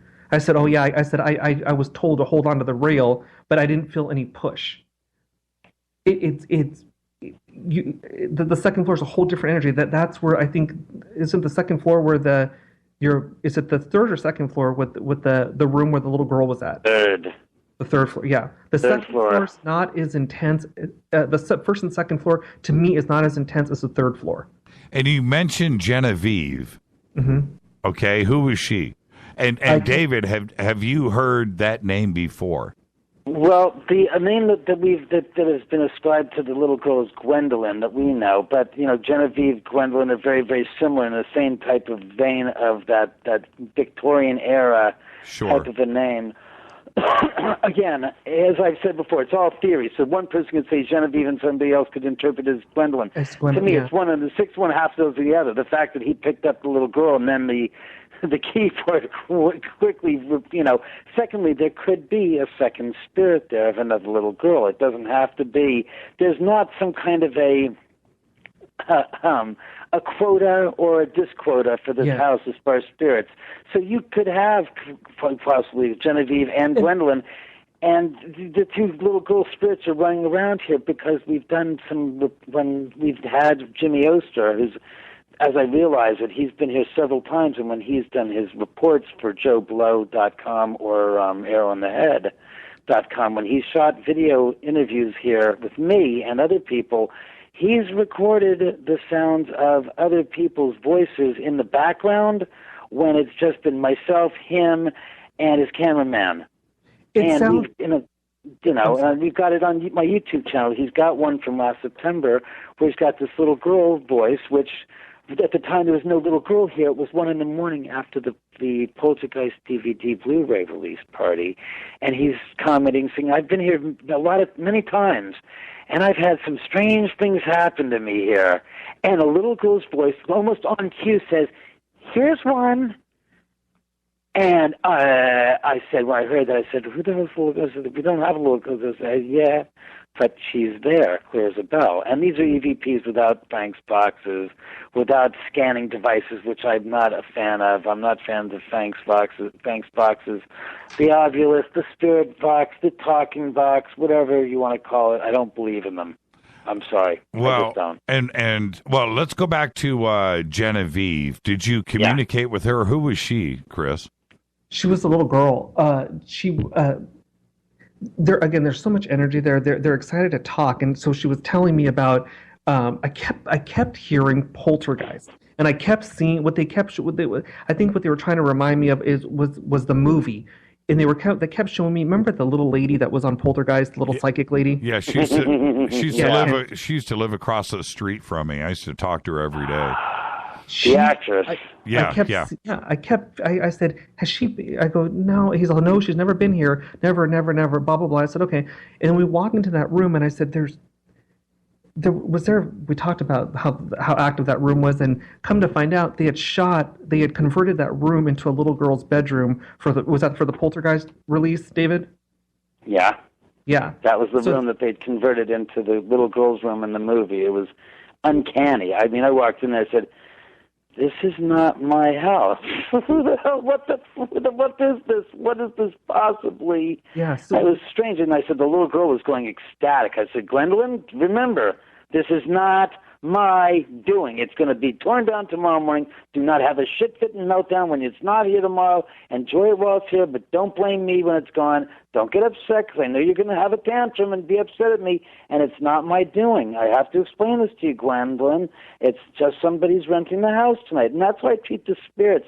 I try to let them understand when things are going cockeyed here and it's not normal, I want to broach them with the most delicate of responses. And it's kind of funny because in Zach Baggins' book, I'm Haunted, he said in his 3.5 pages of the chapter he wrote about me that I disrespected the spirits when they were here, and I treat them like an adult scolding a child, because I went to the top of the stairs at the beginning of the episode, and I basically spoke to the spirits with a terse, more like a commanding voice, and said, spirits, I want you to respect the people that are going to be in here for the next 6 hours, and don't hurt anyone physically, because the night before, when they had done the reenactment of the Sharon Tate pregnant apparition walking up the driveway covered in blood, I noted that the spirits were furious when the producer asked me if they should do this reenactment, or no, what my thoughts were on the reenactment, and I said, it's a bad idea.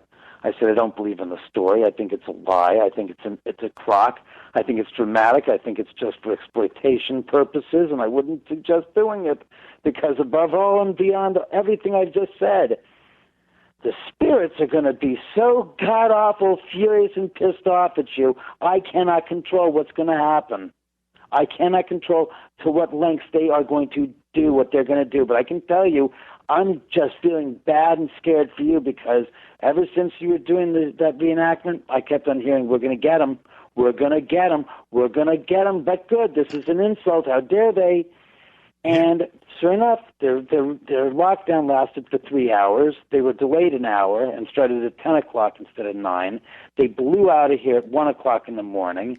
The show says otherwise, but I'm living proof that it was here, that they were here till 1 o'clock, and they flew out of here like bats out of hell because they were so traumatized.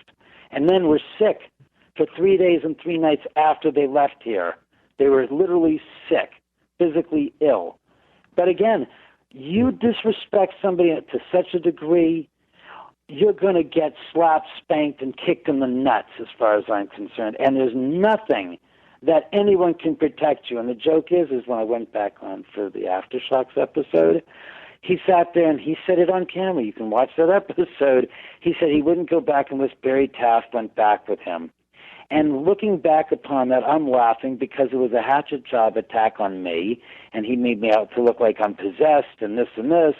And the joke is I'm the guy that's a producer that made a movie about my experience living in my house. I'm not on television every week going out and searching out for haunted locations. So I don't know how it is that I can be a fraud, and yet I lived here for 14 years, and he could barely stay here for 3 hours. And Nick actually came back here in February, the end of February this year, and he said, because it was years ago, and I said, Nick, it was only 2 years ago in September, or 3 years ago in September coming up, so it's less than 2 years and 3 months ago. And he's like, no way, I thought it was like 6 years ago, man. And I said, no, Nick, it was 2013 you were here, shot that episode. And I said, he goes, oh, that was strange. I said, you won't be as badly handled. You won't handle it as badly as you did the first time, but that's because you came in with Zach, and he totally disrespected the spirits, and he's got a lot of bad mojo around him. And he's collected a lot of garbage that's going to spank him when he dies. And Nick was like, yeah, it's really hard. I don't want to talk about it. It's like, that's okay. But he felt the energy here, not as bad as he did the first time, but Katrina Weidman expressed herself saying, I feel like my shoulders being pushed down by some force. I'm being driven down into the ground of the house. It's weird, and it's heaviness, and it's really weird on this floor. And they had stuff happen to them that I've got footage of, and Destination America is not allowing me to use the footage. They refused to let me use the footage, even though I had an agreement with Nick to get his interview and get his walkthrough of the house in exchange for the use of the house. And now I have to go after them to sue them because they're refusing to grant me permission to use the footage and any of the footage at all on my YouTube channel. Well, which is like... I say we start our own footage. I say that we have Jimmy come out to the house. Yeah, that's a done deal. Jimmy, you come out here. We're going to do a live broadcast. Yeah. We're going to do a streaming live. Jimmy comes to the Oman house.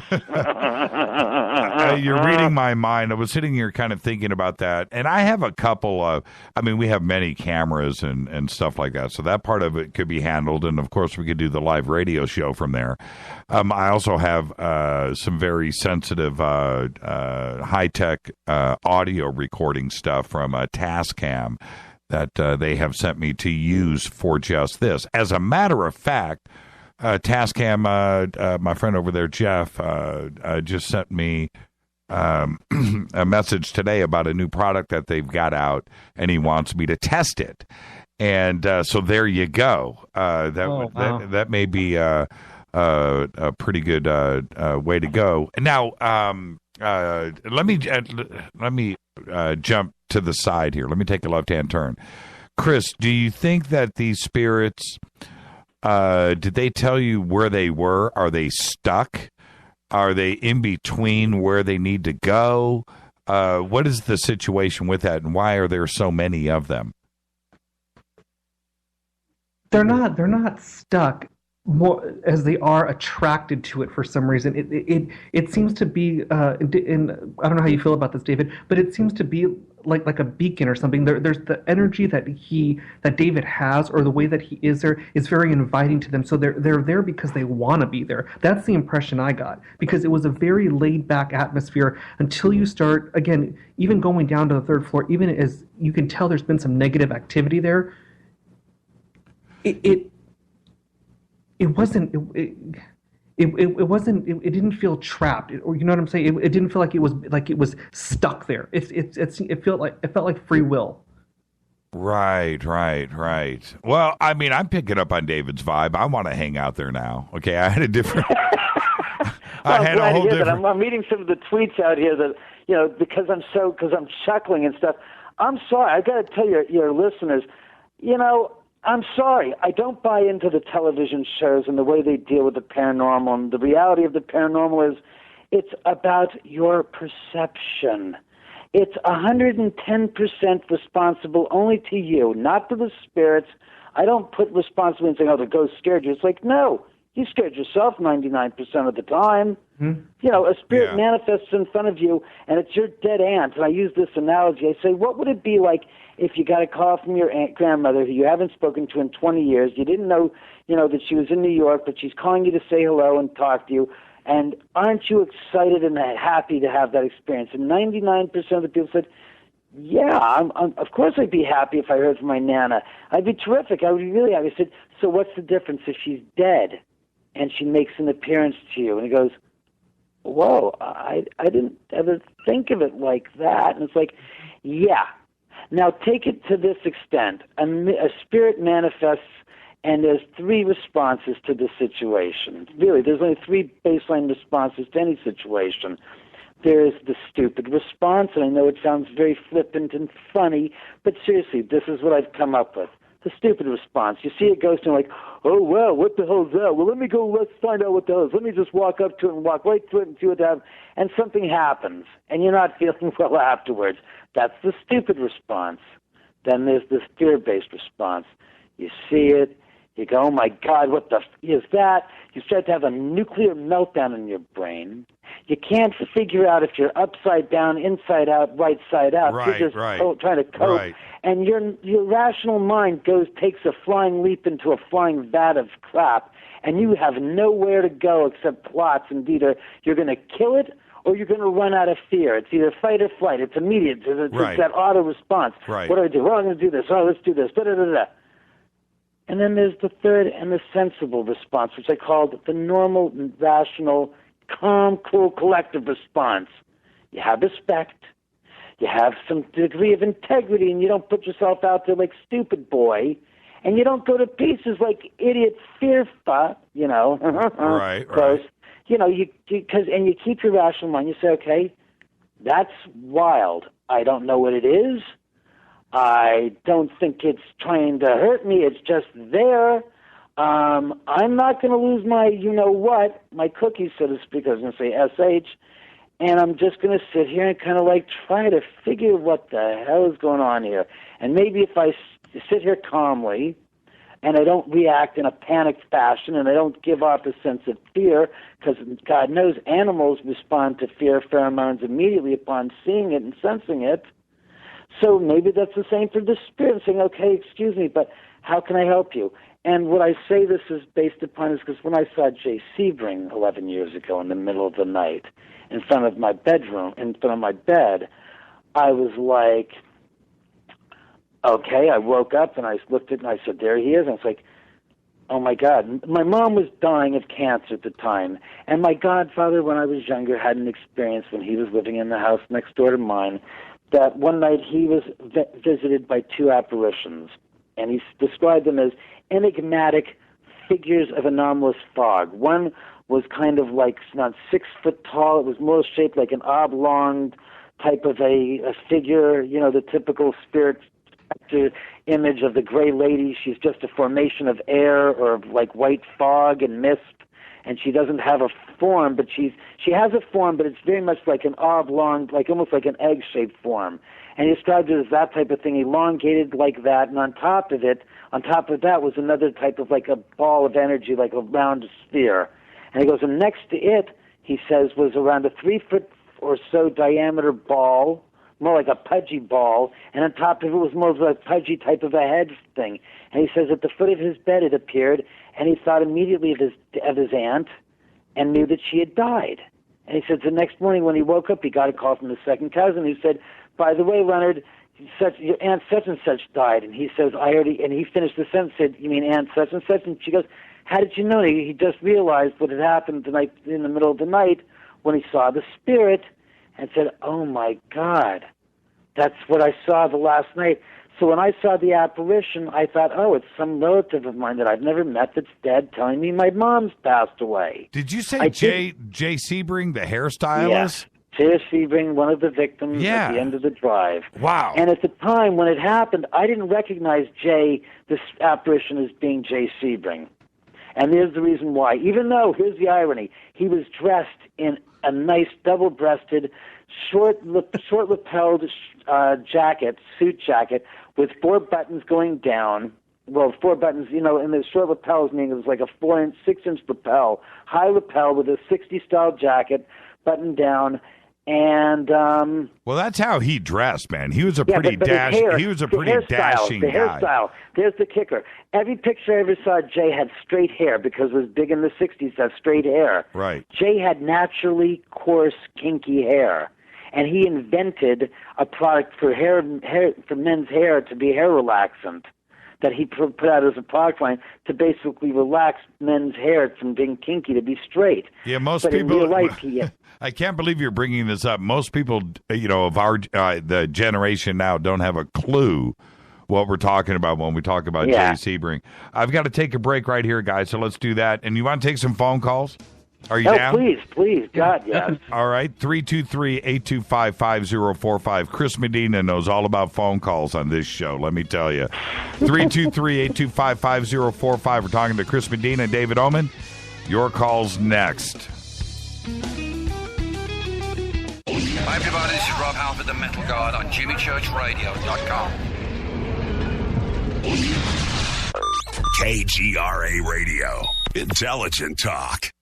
So, you love talk radio? Then you'll love TalkStreamLive.com. TalkStream Live is always on, 24/7, with the best streaming talk shows. Find your favorite talkers and discover some new ones. It's free, readily available online or on any smartphone or tablet. Finding your favorite talk shows all in one place has gotten a whole lot easier. Just go to TalkStreamLive.com. Be sure to download the free apps from Google Play or the iTunes App Store.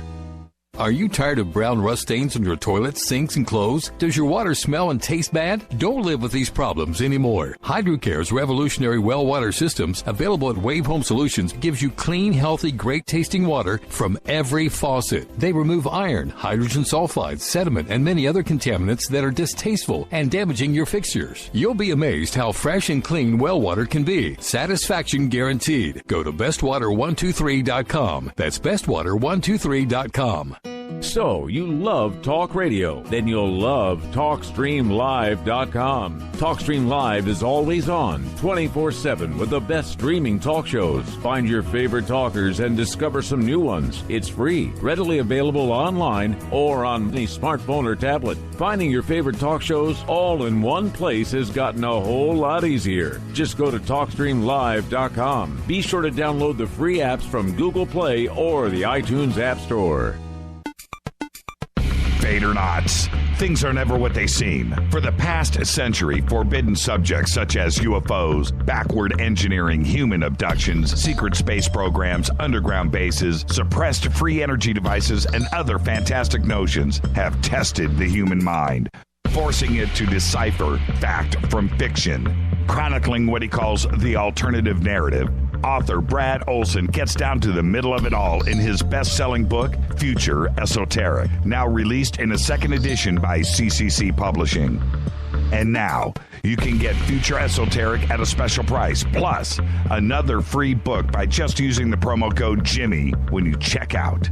Just click on the Future Esoteric or CCC Publishing banner at jimmychurchradio.com.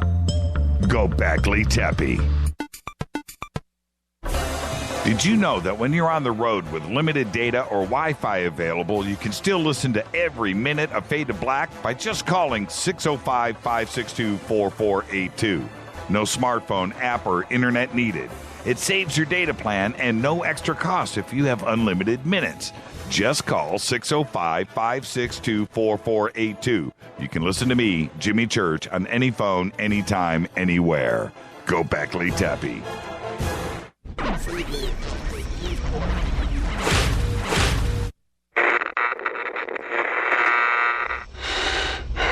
You want to know a secret?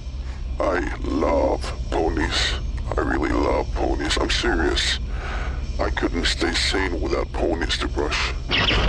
Why Fade to Black? Because you never got that pony, damn it. This is Fade to Black with Jimmy Church on the Game Changer Radio Network and KGRA, the Global Radio Alliance.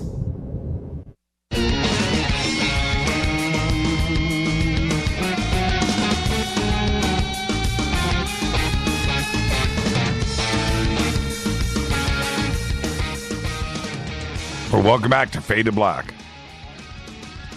Talking with Chris Medina and David Oman, the Oman House, which was built right down the street from the Roman Polanski house, the famous Sharon Tate murders, the Manson murders, and a couple of things really quick while I'm opening up the phone lines, 323-825-5045. Couple of quick questions, and I think you both can take a crack at this. But I'm sure David's going to answer. David, is there a specific day of the month, like full moons, do things kick off, or specific days of the year where the activity is heightened? Contrary to popular belief, which a lot of people have thought of, the anniversary, and, it would be a big thing. And I said, look, the place, if you're think about it, are you going to be ecstatic in celebrating the anniversary the day you were killed? Quite to the contrary, nothing happens on the anniversary. Usually it's a few days before and a few days after, but the actual anniversary is kind of mundane, with the exception of one very, very, very famous anniversary 2 years ago.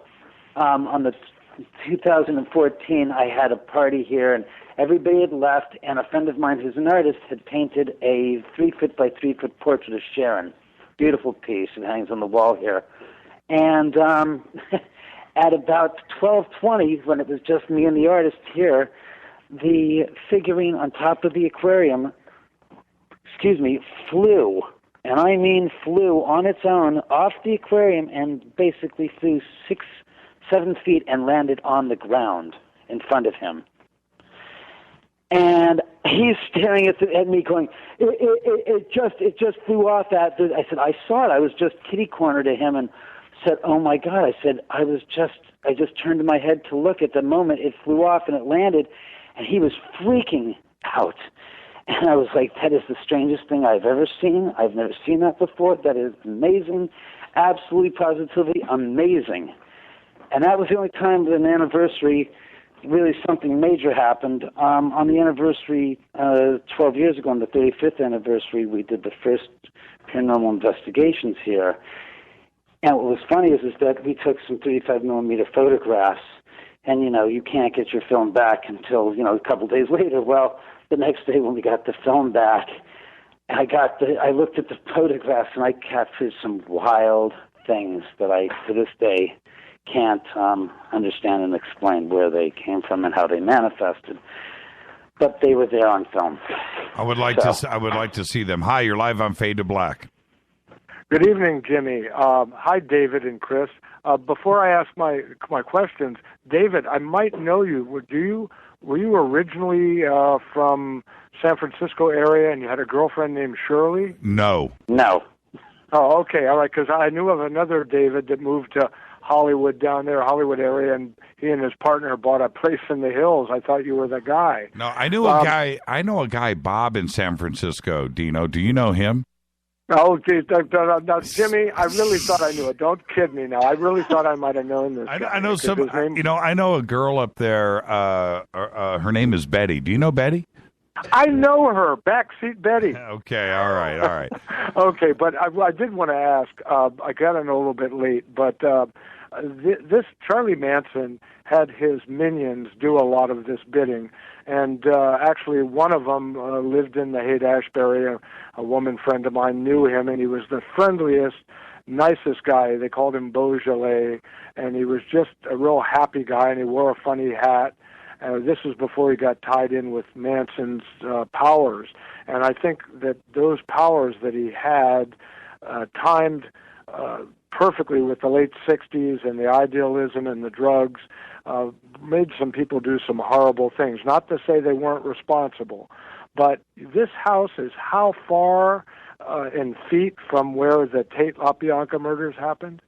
All right, first, the Tate house is separate from the LaBianca house. The only tie-in is that Charlie Manson actually had his minions. I see. Well, where is your house from that? My location? house is like I said, about 150 feet down the private drive from where Sharon's house stood. Wow. So that there could be some kind of a connection. I'm not a spiritual expert, but it would seem to me that you're a very open soul, that you might have a lot to do with attracting this energy, not just the locale. How do you feel about that? Well, when people ask me why, Sharon's spirit, visits the house, and that kind of thing, the honest to God's truth is I like to say nothing myself. I defer to Lisa Williams' comment that was printed in the London Daily Express on August 8th, 2009, and there's a great quote that Lisa put in it since she had visited the house herself and had been here. And I'll actually read the quote right off out of the article that was written with her. Let me just see. LA-based British psychic Lisa Williams, who regularly presents television shows on Life Beyond the Grave, has visited the house and confirmed Sharon Tate's presence. Quote, Sharon was definitely there. She feels safe there, she claims. Mm-hmm. Lisa also explained why she thinks the actress's spirit is in David Oman's house and not in her own home just up the street. Quote, a spirit will go where it's comfortable. If the house she was in has the wrong person in it, the spirit will pull away from the area. She may have had a friend who lived on this property where David's house now stands, unquote. But there was no house there, but Lisa didn't know that. But Lisa then said Lisa believes there's a strange relationship between the homeowner and his guest. She asked the spirit why she stays in the house and refuses to cross over. Quote, she kept saying she liked the house. She likes being around David. She was very angry and she wanted her story told, unquote. I'm sorry. Every time I read that, it just. Yeah, that's pretty heavy. And Dino, Yeah. thank you for the phone call. Hi, you're live on Fade to Black. You're live right now. You're talking to the guy who lives with dead people. Yeah. We can hear you breathing. You're live right now. Okay. Call back for the better connection. It sounds like you got a bad connection. Yep. 323-825-5045. What about your animals, David and Chris? I know you were watching his animals there. Do they know what's going on? They will not leave that top floor. Oh, shut up. Well, the dogs won't go down. What Chris is referring to is, as I told him, I said, the two dogs that I have now that have been with me for 3 years now, will not, on their own, walk down to the third level. We're going down from the top floor. They go to the second floor, and I said, Chris, watch this. And he goes, watch what? And Chris, me, and Jay and James go downstairs, and the dogs, as we're walking downstairs to the third level, the dogs are walking upstairs to the top floor. Oh, that's funny. Hi, you're live on Fade to Black. Say hi to David and Chris. Hi, Jimmy. Hello. This is Justin from Buffalo. How are you, man? I'm good. I was wondering, have they recorded any electronic voice phenomena, or do they intend to anytime in the future? Well, they're going to do it with me for sure. And thank you for the phone call, Justin. Guys, have you done, well, I assume, David, you've had EVPs there, hundreds of times. Oh, yeah, no, we've got EVPs that are on my YouTube channel. If the caller wants to, go to youtube.com/David Oman. The first video I think that's up there actually has got an EVP that's got the video, and there's like I said, the Poltergeist DVD Blu-ray release video on my channel as well has got the EVP of the little girl. It's the Jimmy Oster one from last September. But yeah, they've got plenty of EVPs, and as Chris and I were talking when he was here, I said if we watch some of these closed-circuit cameras of us walking around the house, we're liable to have voices. It'll be picking up on the mics, because the house has got 16 infrared HD 3-megapixel 1080p cameras with infrared and with mics throughout the entire house. So it's always recording 24/7. So I couldn't steal an ashtray or something. I'd get caught. I tried going for the bottle of tequila, yeah. Yeah, right. Yeah, exactly. Well, the spirits wouldn't. First of all, I don't think the spirits would have done anything with allowing you to have that happen. I think they would have been a little bit perturbed, if anything. And then, like I said, the cameras are secondary. Right. Jimmy, let me... Yeah, well, Chris, I actually had a question for you, and then you can ask. Okay. Yeah. Going back to the pets, you've got a great personality. You're not dickish, right? Okay, so you've got a cool personality that I know that pets aren't going to freak out on you. So they didn't even try to follow the guest in the house when you got there. They literally did not go down to that floor. Did you pick up on that? That's trippy to me. Yeah, I noticed it right away. Wow. And I was like, where's the dogs? And he said, they will not come down here. No way. Yeah. Wow. And oddly, I was on Twitter right now, and I was telling the girl, call in and ask about the cats. The cats were instant. I mean, I could feel the energy with the cats. So they were all over me. Right. Rubbing up against me, yeah. Right. But they will not. Yeah, cats they're fickle. They can give two craps. They're just going to sit there and look. Oh, something walked by. The dogs got up and they're looking down the stairs. Their hackles are going up. They're pacing back and forth. Especially when that thing goes off. Right before that thing that meter that you have, David, the one that lights up and plays like those tones. Right. Before that lights up, the dogs start pacing, and then that thing goes off. No way. Uh-huh. I noticed it. Mm-hmm. Oh man. Okay, you were gonna say something.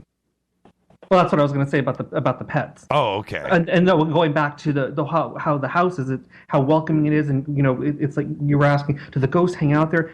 It kind of reminded me of the Alien Snowfest at your place. Yes.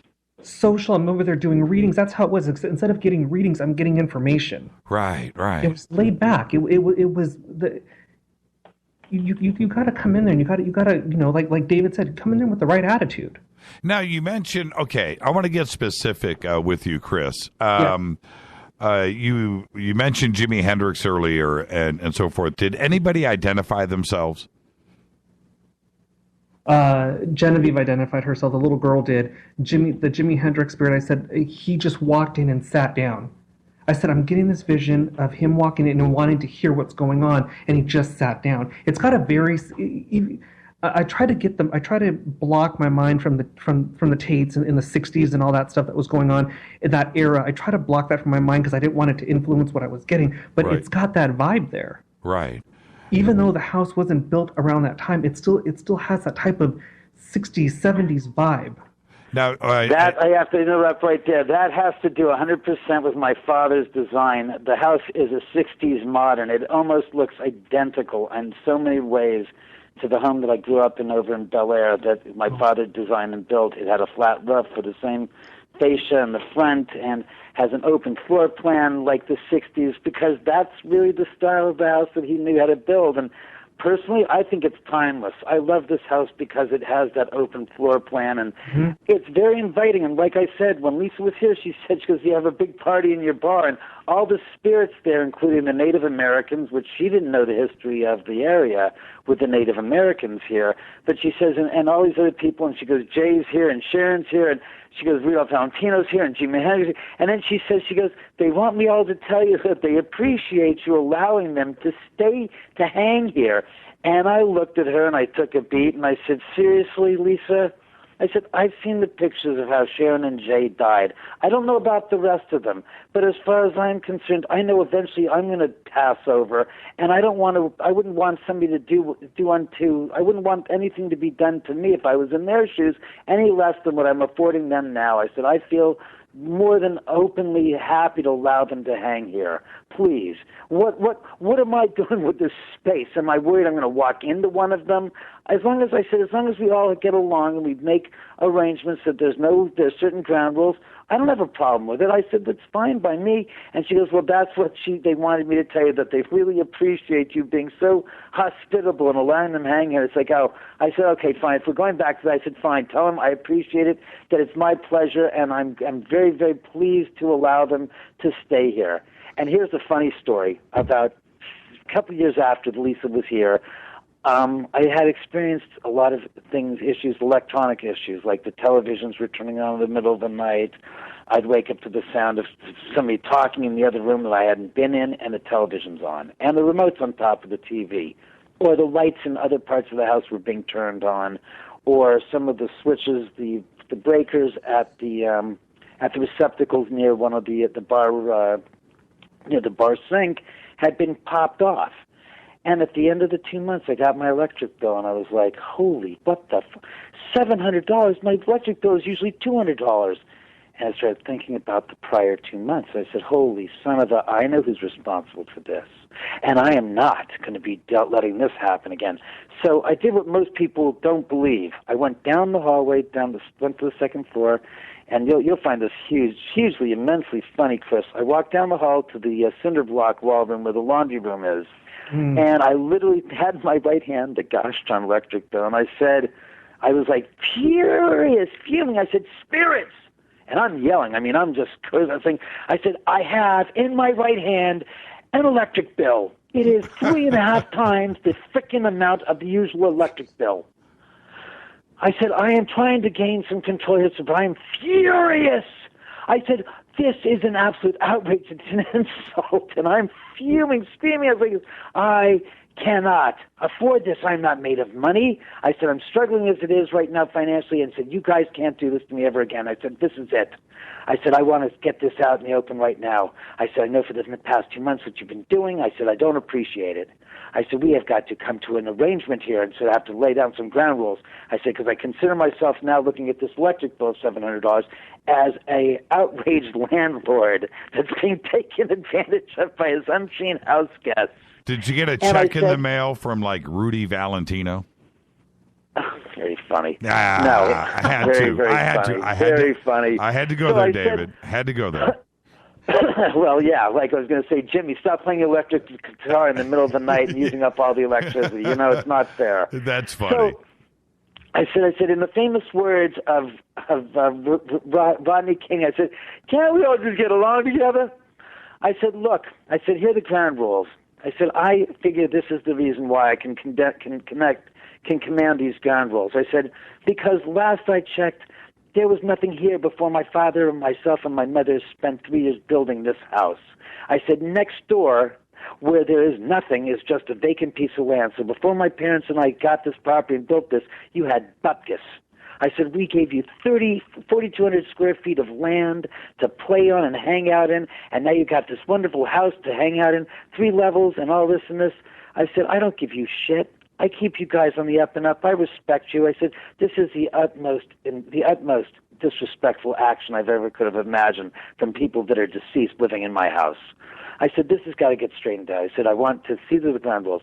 No more turning the lights on in the middle of the night. No more using electricity excess. I said that if I have company over, you can play your little parlor games, which is okay. I said, but you may not physically harm anyone. This is before the Ghost Adventures guys were here, and I said, you can play your parlor tricks, but don't hurt anyone. Please leave them alone. You know, if somebody gets scared, back off. I said, I don't want you to freak somebody out so they have a nervous breakdown and a meltdown because of your actions. I said, that's not acceptable. I said, we have to make sure that we keep people with respect. I said, if they have respect for you, fine. I said, you must have respect for them. If they're not, I said, I can't get up your ass about things that you guys don't like. I said, just don't be harsh on anybody, detrimentally speaking, I said, in a permanent basis. So what happened? You know, outside of the one time that good old Z Baggins and company were here, who got waylaid and pissed on and crapped and smacked and scratched and brutalized, nothing. The electric bill? No, I'm being serious here. No more electric bills. The television has turned on in front of me a few times, in front of my friends, and they go, did that just? It's like, yeah, it just turned on. They're here. You know, the lights have turned on, but the electric bills have never been outrageous like that ever again since.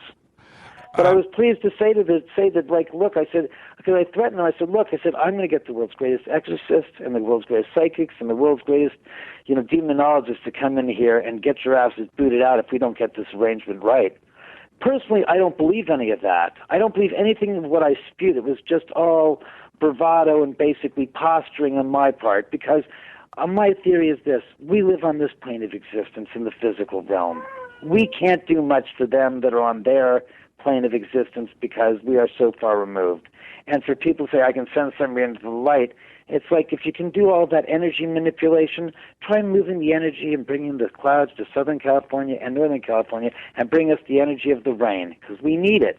And stop wasting your time telling ghosts where to go when you could be better served helping the people that are living than those that are dead by bringing the rain clouds here. That's my point. Hi, you're live on Fade to Black. Hi, Jimmy. This is Tammy. Hey, David, you definitely got a good psychic when you got Chris. But I have a question for Chris. Oh, Chris, you've talked about the dogs and you talked about the cats, but what about the wild birds? How did they react? I have an African gray here that met my father one time and will talk to me in my father's voice about things that were when I was a little kid before the bird was even in my possession. So I'm curious, how did the birds react? Thank you for the call, Tammy. Chris, what about the birds? I didn't pick up any birds, to be honest with you. I was so involved in the house. There was so much activity going out from the house itself that we never even ventured outside. Oh, interesting. And David, I didn't, other than when I first got there. And so David, okay. David, what about, do your birds talk or say anything? It's my birds. I don't have birds. The wild birds she's probably referring to is we have some beautiful, beautiful crows and ravens that are around here. Beautiful, that actually perch on the rooftop here and in the hills around here on the trees, as well as we have some great, great, beautiful hoot owls that in the middle of the night you can hear this half dozen of them in the trees hooting. And I'm going, all right, you guys, Hootie and the Blowfish, you got to shut the up. It's killing me. As well as a couple of red-tailed hawks. And we have lots of wildlife. We have bobcats that I've seen, coyotes, deer, a couple of wolves that I saw a couple of years ago, and people are like, no, it's like, yeah, these were wolves. The animal life up here is very much, at peace with it. It's not very natural, I should say. And, the Native Americans that were here before us, 125, 140 years ago, lived here and subsided off the animals that were here. So, I mean, it's not, it's not like they scattered. There have been times on occasion where I've had the experience in the middle of the night when we've been out doing the investigations in the house. We've gone outside, and I said, there's a stillness in the air, and I can hear absolutely silence. And my friend Steve said, what do you mean? I said, do you hear any crickets? And he goes, oh, my God, I don't hear a thing. Right. I said, not a bird, not a nightingale, not any crickets, nothing. It's just vacuum silence.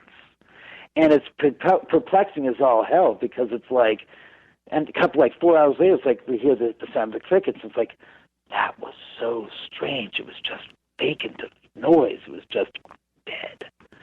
So. Wow. David, I want to thank you for coming on the show tonight. Now, listen, this idea about us coming over and actually doing a live broadcast there, we have Chris and Jay over. It sounds pretty cool to me. Are you? I hope so. Are you down for something like that? Have you ever done anything like that before? Am I down for it? I'm up for it, baby. Come on, I've done it before. We can do live streaming with you want. You can pipe in the video from the house here and just stream it from the video cameras. We'll get one of the cameras on us. Yeah, we certainly could do all of that. Chris, are you down for another visit over to the house? Definitely. Yeah, he is. Okay. You bet. All right. Well, listen, I'm going to take a quick break. David, I know you've got guests coming over. Be sure to tell Lita I said hi. I hope so. Yeah. And I want to thank you for coming on. Chris, I want you to hang on after the break, okay? So you just stay right there. David, we'll be in touch tomorrow, and let's go ahead and get the balls rolling on this. And I know Rita is freaking out right now, but let's go ahead and do this. I look so forward to it, because you're going to be like, did I just hear? So the funniest thing is you're going to have your listeners going, I hear the sound of a little girl in the background, and they'll hear it before we do, because they'll be getting the feed. We're going to be so into our just conversation, we won't be paying attention to the voices that are being literally slipped in by the spirits, but they'll just chime in and say, hi, whatever. Yes, and wouldn't that be amazing if the audience started saying things on Twitter? Did you hear that? Did you guys hear that? Oh man! All right, yeah, I'm down for it, David. And so let's start working on this tomorrow. And again, thank you so much.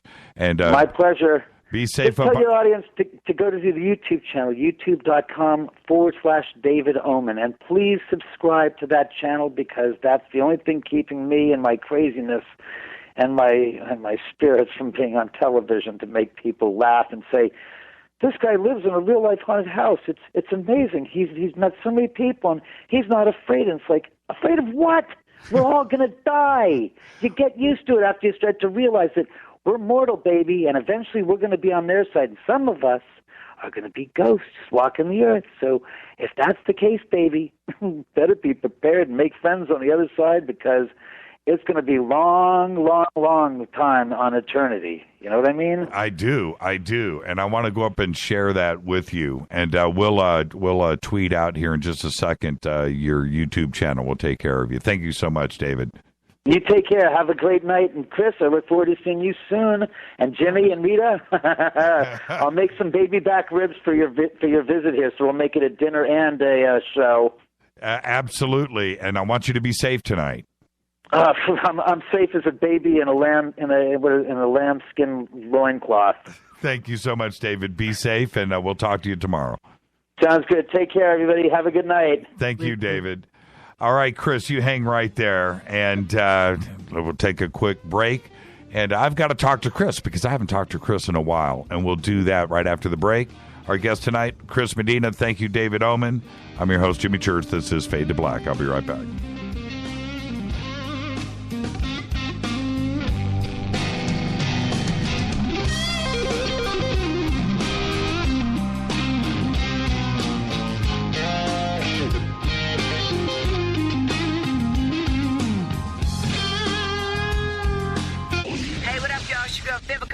here, and you are listening to my boy, Jimmy Church, on JimmyChurchRadio.com.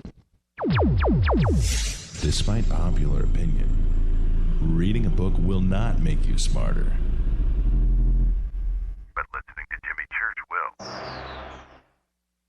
Does your basement or crawl space have a damp, musty smell? Well, watch out. That's a sign of too much moisture and not enough ventilation. And that can mean increased mold growth and the buildup of harmful toxins and gases. Don't bother with a dehumidifier. It just circulates the same unhealthy air. Now there's a better way to remove these dangers and odors. It's with the computerized Wave Moisture Control Unit that reduces moisture and expels pollutants. We replaced our old dehumidifier with the Wave unit, and in only 3 weeks, our basement is dry and the musty smell is gone. Wave units require no maintenance, no buckets of water or filters, and costs only pennies a day to run. Breathe better, live healthier with an affordable, no-maintenance Wave unit. Call 888-618-WAVE, 888-618-WAVE, or visit mydryhome.com, mydryhome.com.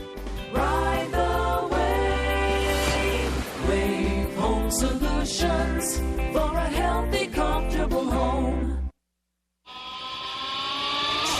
What's up, Fadernauts? Studio Dome loves Fade to Black and the F2B audience so much that they have put together the ultimate stereo Bluetooth system. They've done it just for you. Man, check this out. The Studio Dome SBB2 stereo system is here. It's featuring 2 Studio Boombox 2 SBB2 wireless Bluetooth speakers, packed in its own custom hardshell case. This Studio Dome system features the very latest in stereo Bluetooth technology. The 2 full-range boomboxes are in true wireless stereo. You've got to hear this. It's amazing.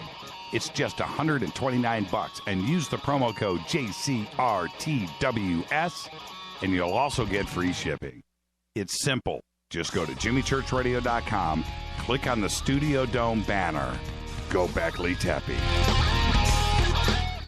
This is Kristen, Erica, Brittany, Gabby, and you're listening to JimmyChurchRadio.com. It's not a lifestyle we chose. We were born this way. KGRARadio.com.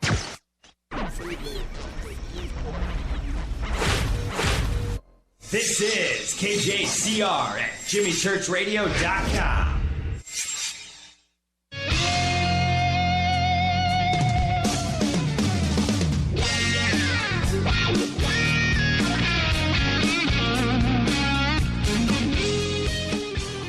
What do you mean you hold Rita's hand? Dude, you're going to have to hold mine. What? I'm going to have to give her support for having to keep you up the whole time. Man. No, Rita's strong. She's going to laugh at me. I can, man, you have no idea. No, it's, she's all into it. Me, and so I've got to tweet that out. Rita, hold Rita's hand, hold mine. Somebody just tweeted, Chris, before I say how you doing. Somebody said, "What about music? When you play music up at the house, what do you think happens?" I bet it gets real live in there. Yeah, exactly. You're gonna have to check it out. I mean, I'm not doing it justice by describing it. It's just a different vibe there, and I think they, just like the caller, the first caller that called in from Frisco. Was talking about David attracting it. I agree with that. Right. It's got amazing energy, and people would look at him and be like, "You're being weird," but he talks to them like they're there. Right. Well, and I hate to say the word haunted, right? Mm-hmm. But is it a haunted house? It has the potential. Yeah. Yeah. Well, let me ask you this. Mm-hmm. Now that David's not here, if David chose to sell the house, is he going to have to make some disclosures, right, before he sells it? Is it like that? It's like that. Wow. It is like that. Mm-hmm. Now, you say it so matter-of-factly, and you still want me to go up there, right? Okay. Well, yeah, we're sitting there. I mean, you're going to trip out. We're sitting there. We're having a conversation in his dining room. We're talking. There's a lot of. For a second there, I started to feel like we were at a restaurant because I could hear background noise. other conversations going on. It seemed like there was something going on, like we were having to get together, but it was just me, Jay, David, and a friend of ours. And then, things are getting knocked over, and then you get to the point where you're like, oh, there it goes again. Totally. Yeah. And if we go up there and broadcast, do you think there's a high probability of action during the show? Absolutely. Oh, man, I can't wait. There was nonstop while I was there.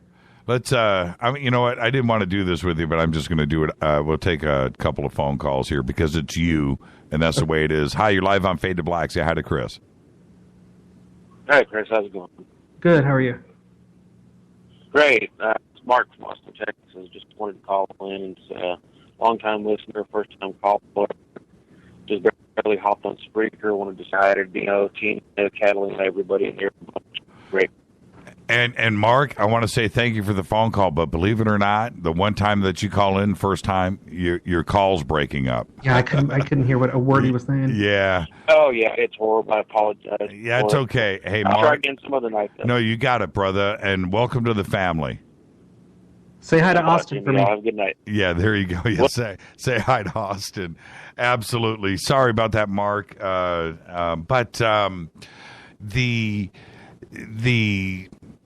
the idea of a live broadcast, and this is why I think it would be great, is if we do it, and I think that we are, I don't think we can stop it now. I mean, we opened up that door.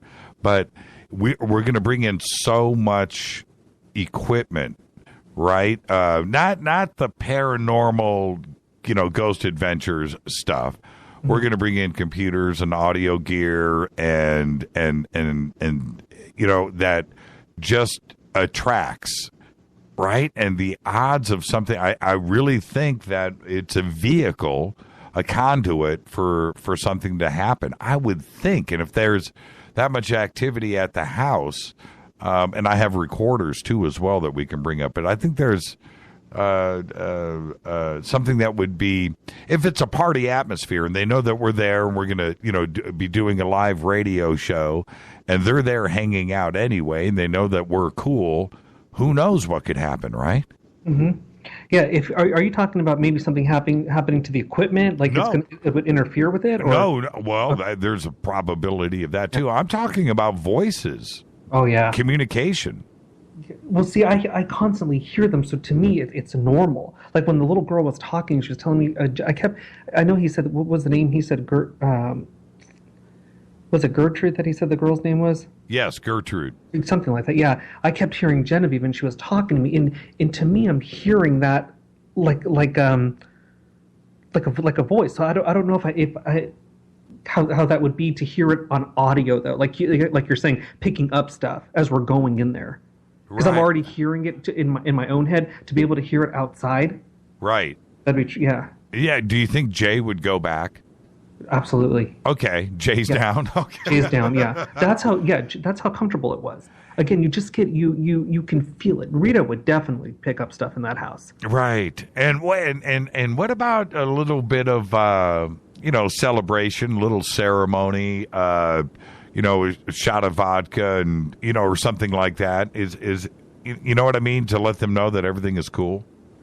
We celebrated. We had a good time at the house, and it was to me, I kept telling Jay, I said, I feel like we're at a party because I could hear background noise, and it wasn't because the fan was blowing. It just seemed like that. It seemed very relaxed. But then you start venturing down to like the third floor and all that stuff where more activity and where it's more quiet, because I got the sense of the lower it was, the quieter it was, and some of those spirits like to hang out down there. Right. And that's where it's a little bit more territorial and stuff. Where you're, I think that you'd be able to pick up on that. She'd be like, I don't want to be down here alone. Right. And when he says his house is built right into the ground, it is. You go to that third floor, and there's a room there that hasn't been fully built, and it's the side of the mountain right there. It's the hill. Right. I wanted to ask you, my friend. I haven't talked to you in a little bit. Yeah. Has Bill Cooper come back and visited you? As a matter of fact, he did. Tell me about it. He had come back, and he was asking if I remembered who he was, and I said yes. And he was talking about Same old. Government conspiracies, and about the upcoming election. Oh, what did he say? Oh, that's great. Yeah, well, it was about Miss Clinton. I can only imagine if he was still around today during this election cycle. Oh my! Oh, Funny thing is, you bring up Bill Cooper, and David's personality is very, it's very out there. So when he's talking, I picked up. I was actually thinking of Bill Cooper. I said, I wonder if this is how Bill Cooper would be if he was alive. And what did Bill say about Hillary? He was warning about a conscience. Like? Her conscience. Like? Her conscience getting the better of her, some sort of a breakdown. In reference to, I mean, I could think of so many different things that would refer to. What do you think he meant? Too much heat on her. Too much taking the blame.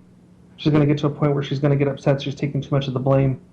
Yeah, I don't know. I mean, Bill was anti everything. Mm-hmm. I mean, he didn't choose sides, right? Mm-hmm. So I can imagine that. I don't think he meant that in a positive light, is where I'm going. No, he didn't. No. Mm-mm. And did he make a prediction on the election? Did anything like that? No, it was brief. That's all it was. Okay. It was about her having a conscience. And I try to stay out of that political stuff, but it just it comes through like that, or I'll get hits off of different things and things to be aware of and stuff. David and I were talking about that. He's like, well, how do you handle that? And I said, well, how could I, other than thanks for the information, what can I do with it? Do you think if you and I sat down privately, do you think you could reach out to him and I could talk to him through you? That'd be interesting. I've never tried to reach out to him on my own, other than just the dream state that he comes in. Right. Yeah. Well, could we try it once? Why don't we try it at David's? Yeah, we could. I mean, it's definitely a rest spot. I don't know if Mr. Cooper would hang out there, but it's definitely, yeah. That's interesting. Well, it sounds also, I wanted to ask you about this. I understand, the party vibe, and it seems like there's a collection, the flop house. Man, is there some kind of spirit door, spirit portal? Do you think there's an entrance to another place right there where they are, maybe coming and going, like the back door? The living room, the living. He has I think it's the fireplace that's right there against the wall. In the living room, right in the living room area. There's a different type of energy there. I was thinking about that when I was there. I was like, where are they coming from? Where's the energy coming from? And it was right there in that living room. It's a different. It's cold right there, and the air's cooler right there for some reason, and it's more. To me, it seemed it seemed warped or warbly right there.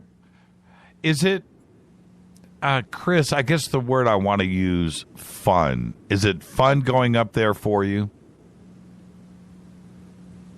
I mean, for what you do, in that, is it like, going to Disneyland? Is this, what I mean? Is it fun? You're a psychic. This is what you do. So, a house like David's where it's like what you're describing, would you look forward to going there? Is it fun? Yeah, I take a deep breath before I go in there, and I said, okay, and you can ask Jay, and Jimmy was with us, and I said, let's do it. And then we just walk in. It is like that. It's kind of a rush. What are you going to get? Yeah, I can only imagine. All right, let's go ahead. Let's go ahead and get this set up. I'm down. I don't think this has ever been done before on live radio, and certainly this house, the reputation of that street, it's one of the most famous locations in the entire world for all of the wrong reasons.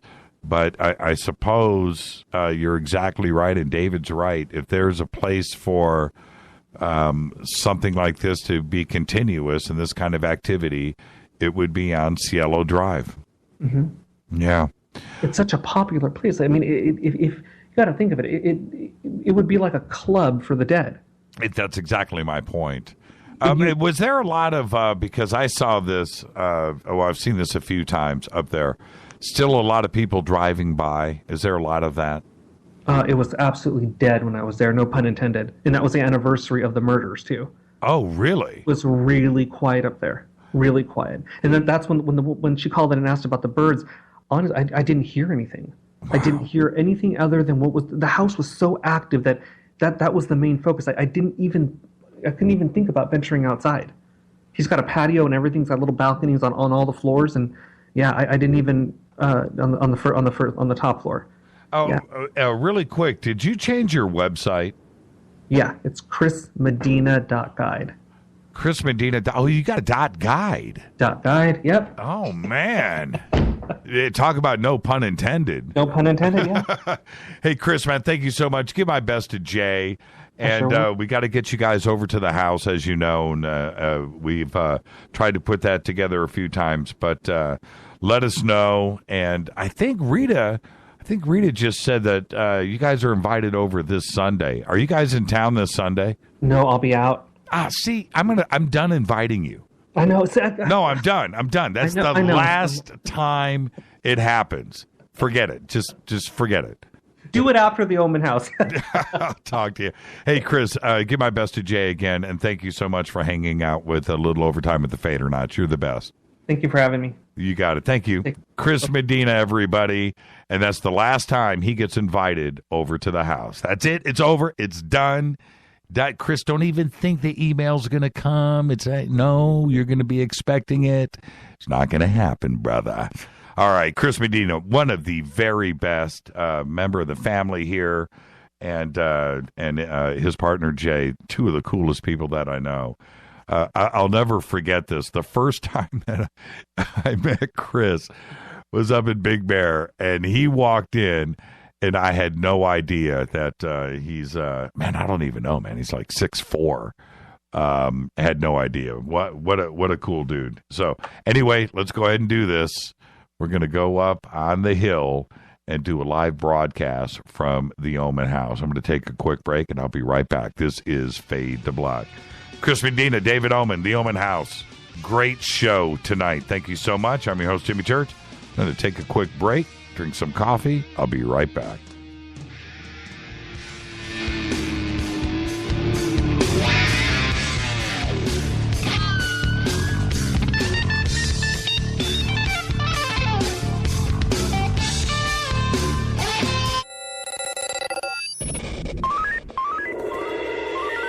Way out here, we listen to Jimmy Church. You're listening to Fade to Black. Always on the edge of the hottest alternative talk. Jimmy Church with Fade to Black. KGRARadio.com. ¿Qué tal, mis amigos? Yo soy Mario Carson, el tiburón, y los invito para que escuchen a mi buen amigo Jimmy Church Radio. ¡Claro que sí! FoodForLiberty.com sells high-quality, storable foods from Numana. And right now, take advantage of our summer special. Purchase 2 family packs and we'll send you a Pro Pure Water Pitcher, a $70 value, free. This premium pitcher is ideal for use with just about any water source and removes more contaminants than other brands. And it comes with a filter that lasts up to 2 full years. Whether you need to be prepared in the event of an emergency or an outdoor sports enthusiast, Numana is known for high-quality, great-tasting, GMO-free, super nutritious food with no chemical preservatives. And with a 25-year shelf life, you can't beat the feeling of being food secure when you need it most. Go to foodforliberty.com right now for great-tasting, high-quality, storable foods from Numana. Buy 2 family packs and get the Pro Pure Water Pitcher free. It makes good sense to be prepared. Get it at foodforliberty.com.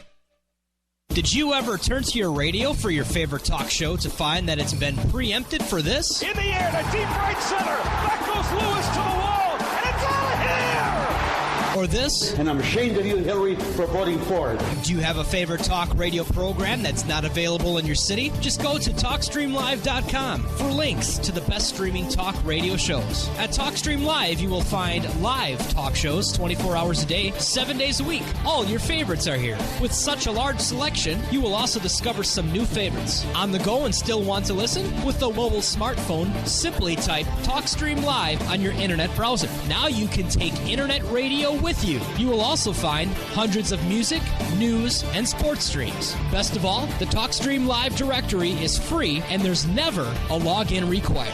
Remember TalkStreamLive.com, the fastest route between you and your favorite talk radio show.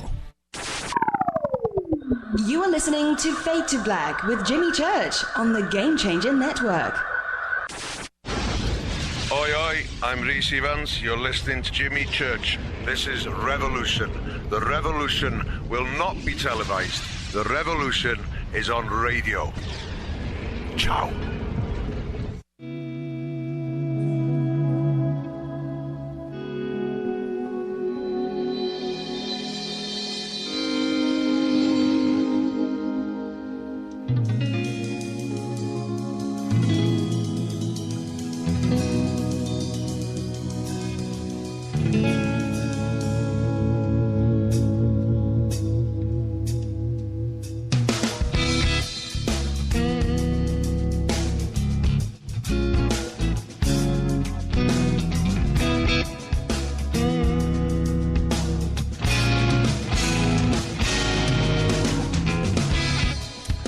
Wow, what a show tonight.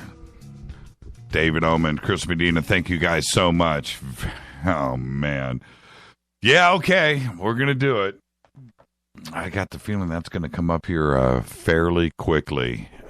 Strike while the iron's hot, right? Go up and broadcast from the Oman house with Chris Medina. So let's do it. And there you go. All right, check this out. This is Fade to Black. I'm your host, Jimmy Church. Follow me on Twitter at JChurchRadio. Email is jimmy@jimmychurchradio.com. A study that looked at web tracking over the last 20 years found that at least 75% of the world's 500 most popular websites contain web trackers. The real ones. Up from fewer than 5% in 1998. Half of the 500 websites, the top 500, half contained at least four third-party trackers for a variety of reasons. Right? Now, these trackers are obviously collecting data about what you're clicking on, what your interests are. Okay, there's that. Also, where you are, right? There's that.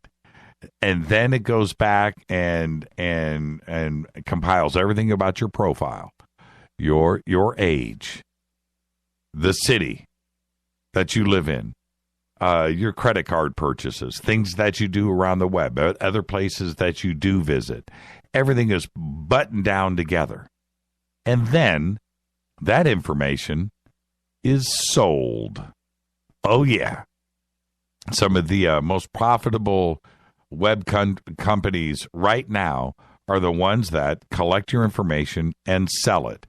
There is a company, I think I reported on this a month ago, 30 days ago, that says right now that they have a file on every single adult and child, right, in the United States. Every one. And if you choose, now they sell the information. They sell a lot of it to the government. If they want to find out some information on you, and there's a reason for it, they can do it. Private investigators, licensed private investigators, they're looking to chase somebody down. This company has a file on you. Now, what this company does is they turn around and they buy the information from these third-party trackers. And then they Cross-reference everything. And the database that is on you, trust me, you think the IRS has got one on you? Of course they do. The NSA, your phone calls have been recorded. That metadata is stored, of course. But how about everything else? Right? Not only criminal history, but lawsuits against you. That's obvious, right? But how about down to the traffic ticket level? Everybody that's listening to this show right now has got a file that is insane, and there is nothing you can do about it. Nothing. On that bright note, Los Angeles Superior Court Judge Kathleen Kennedy last week upheld a jury's recommendation of the death penalty for Lonnie David Franklin Jr. That's right, the former garbage truck driver and Los Angeles Police Department garage attendant, and known here in Los Angeles as the Grim Sleeper. He was convicted in May on 10 counts of first-degree murder. He was found guilty, and we reported on it here. Kennedy imposed the death penalty on all counts of first-degree murder because it was recommended by a jury. Franklin terrorized South Los Angeles in a string of murders over 22 years, from 1985 to 2007. And I told you, and I mean this is while the LAPD performed a stand-down and did absolutely nothing. Seriously. He was arrested in July 2010 through DNA technology. Yeah, it was a slice of pizza from his garbage. But everybody in his neighborhood knew that he did it. There were a couple of documentaries that were produced over the years. They had documentary crews outside of his house going and interviewing. This went on forever. Interviewing detectives and trying to talk to the LAPD. Everybody knew that Lonnie Franklin did it. But apparently, the police. Shifting sands on a Hawaiian beach have revealed and then concealed again carvings that Hawaii's indigenous people made on the shoreline at least 400 years ago. 2 tourists from Texas had stumbled across these petroglyphs last month on Oahu's Waianae coast on the western side of the island. Now, so far, 17 carvings have been found. It's in sandstone, including one measuring about 5 feet long. Most are of human fingers, and some include carvings of figures and full bodies. Also rare is finding petroglyphs directly on the shoreline. Some locals said that they've seen the carvings before, but they've already been covered up again by the shifting sands. This is Fade to Black. I am your host, Jimmy Church. Great show tonight. Thank you, David Oman. Thank you, Chris Medina. Oh, man, tomorrow night, don't forget, it's another Fader night with the one and only John Rappaport and his No More Fake newsroom. Fade to Black's executive producer is Rita Camarion. Shows produced by Hilm J. Paul, Mark D. Kovar, LJ3, Renee, Mark Dunbar, Jonas. Thank you, Dennis. Thank you, Bob. Announcers are Steve Harder, Gene Vito, and Mark D. Kovar. Faded by Dale. Webmaster is Drew the Geek. Music, Doug Aldrich. Intro, Spaceboy. SpaceboyMusic.com. Faded Black is produced by KJCR for the Game Changer Network. Syndication is KGRA The Planet. And I want to say happy birthday to our good friend, Javier Sandoval. Happy birthday, Javier. This broadcast is owned and copyrighted 2016 by Fade to Black and the Game Changer Network. It cannot be rebroadcast, downloaded, copied, or used anywhere in the known universe without written permission from Fade to Black or the Game Changer Network. I'm your host, Jimmy Church. Follow me on Twitter @JChurchRadio. Email Jimmy @JimmyChurchRadio.com. Till tomorrow night, Fader night, open lines. Be safe. Go Beckley Tepe.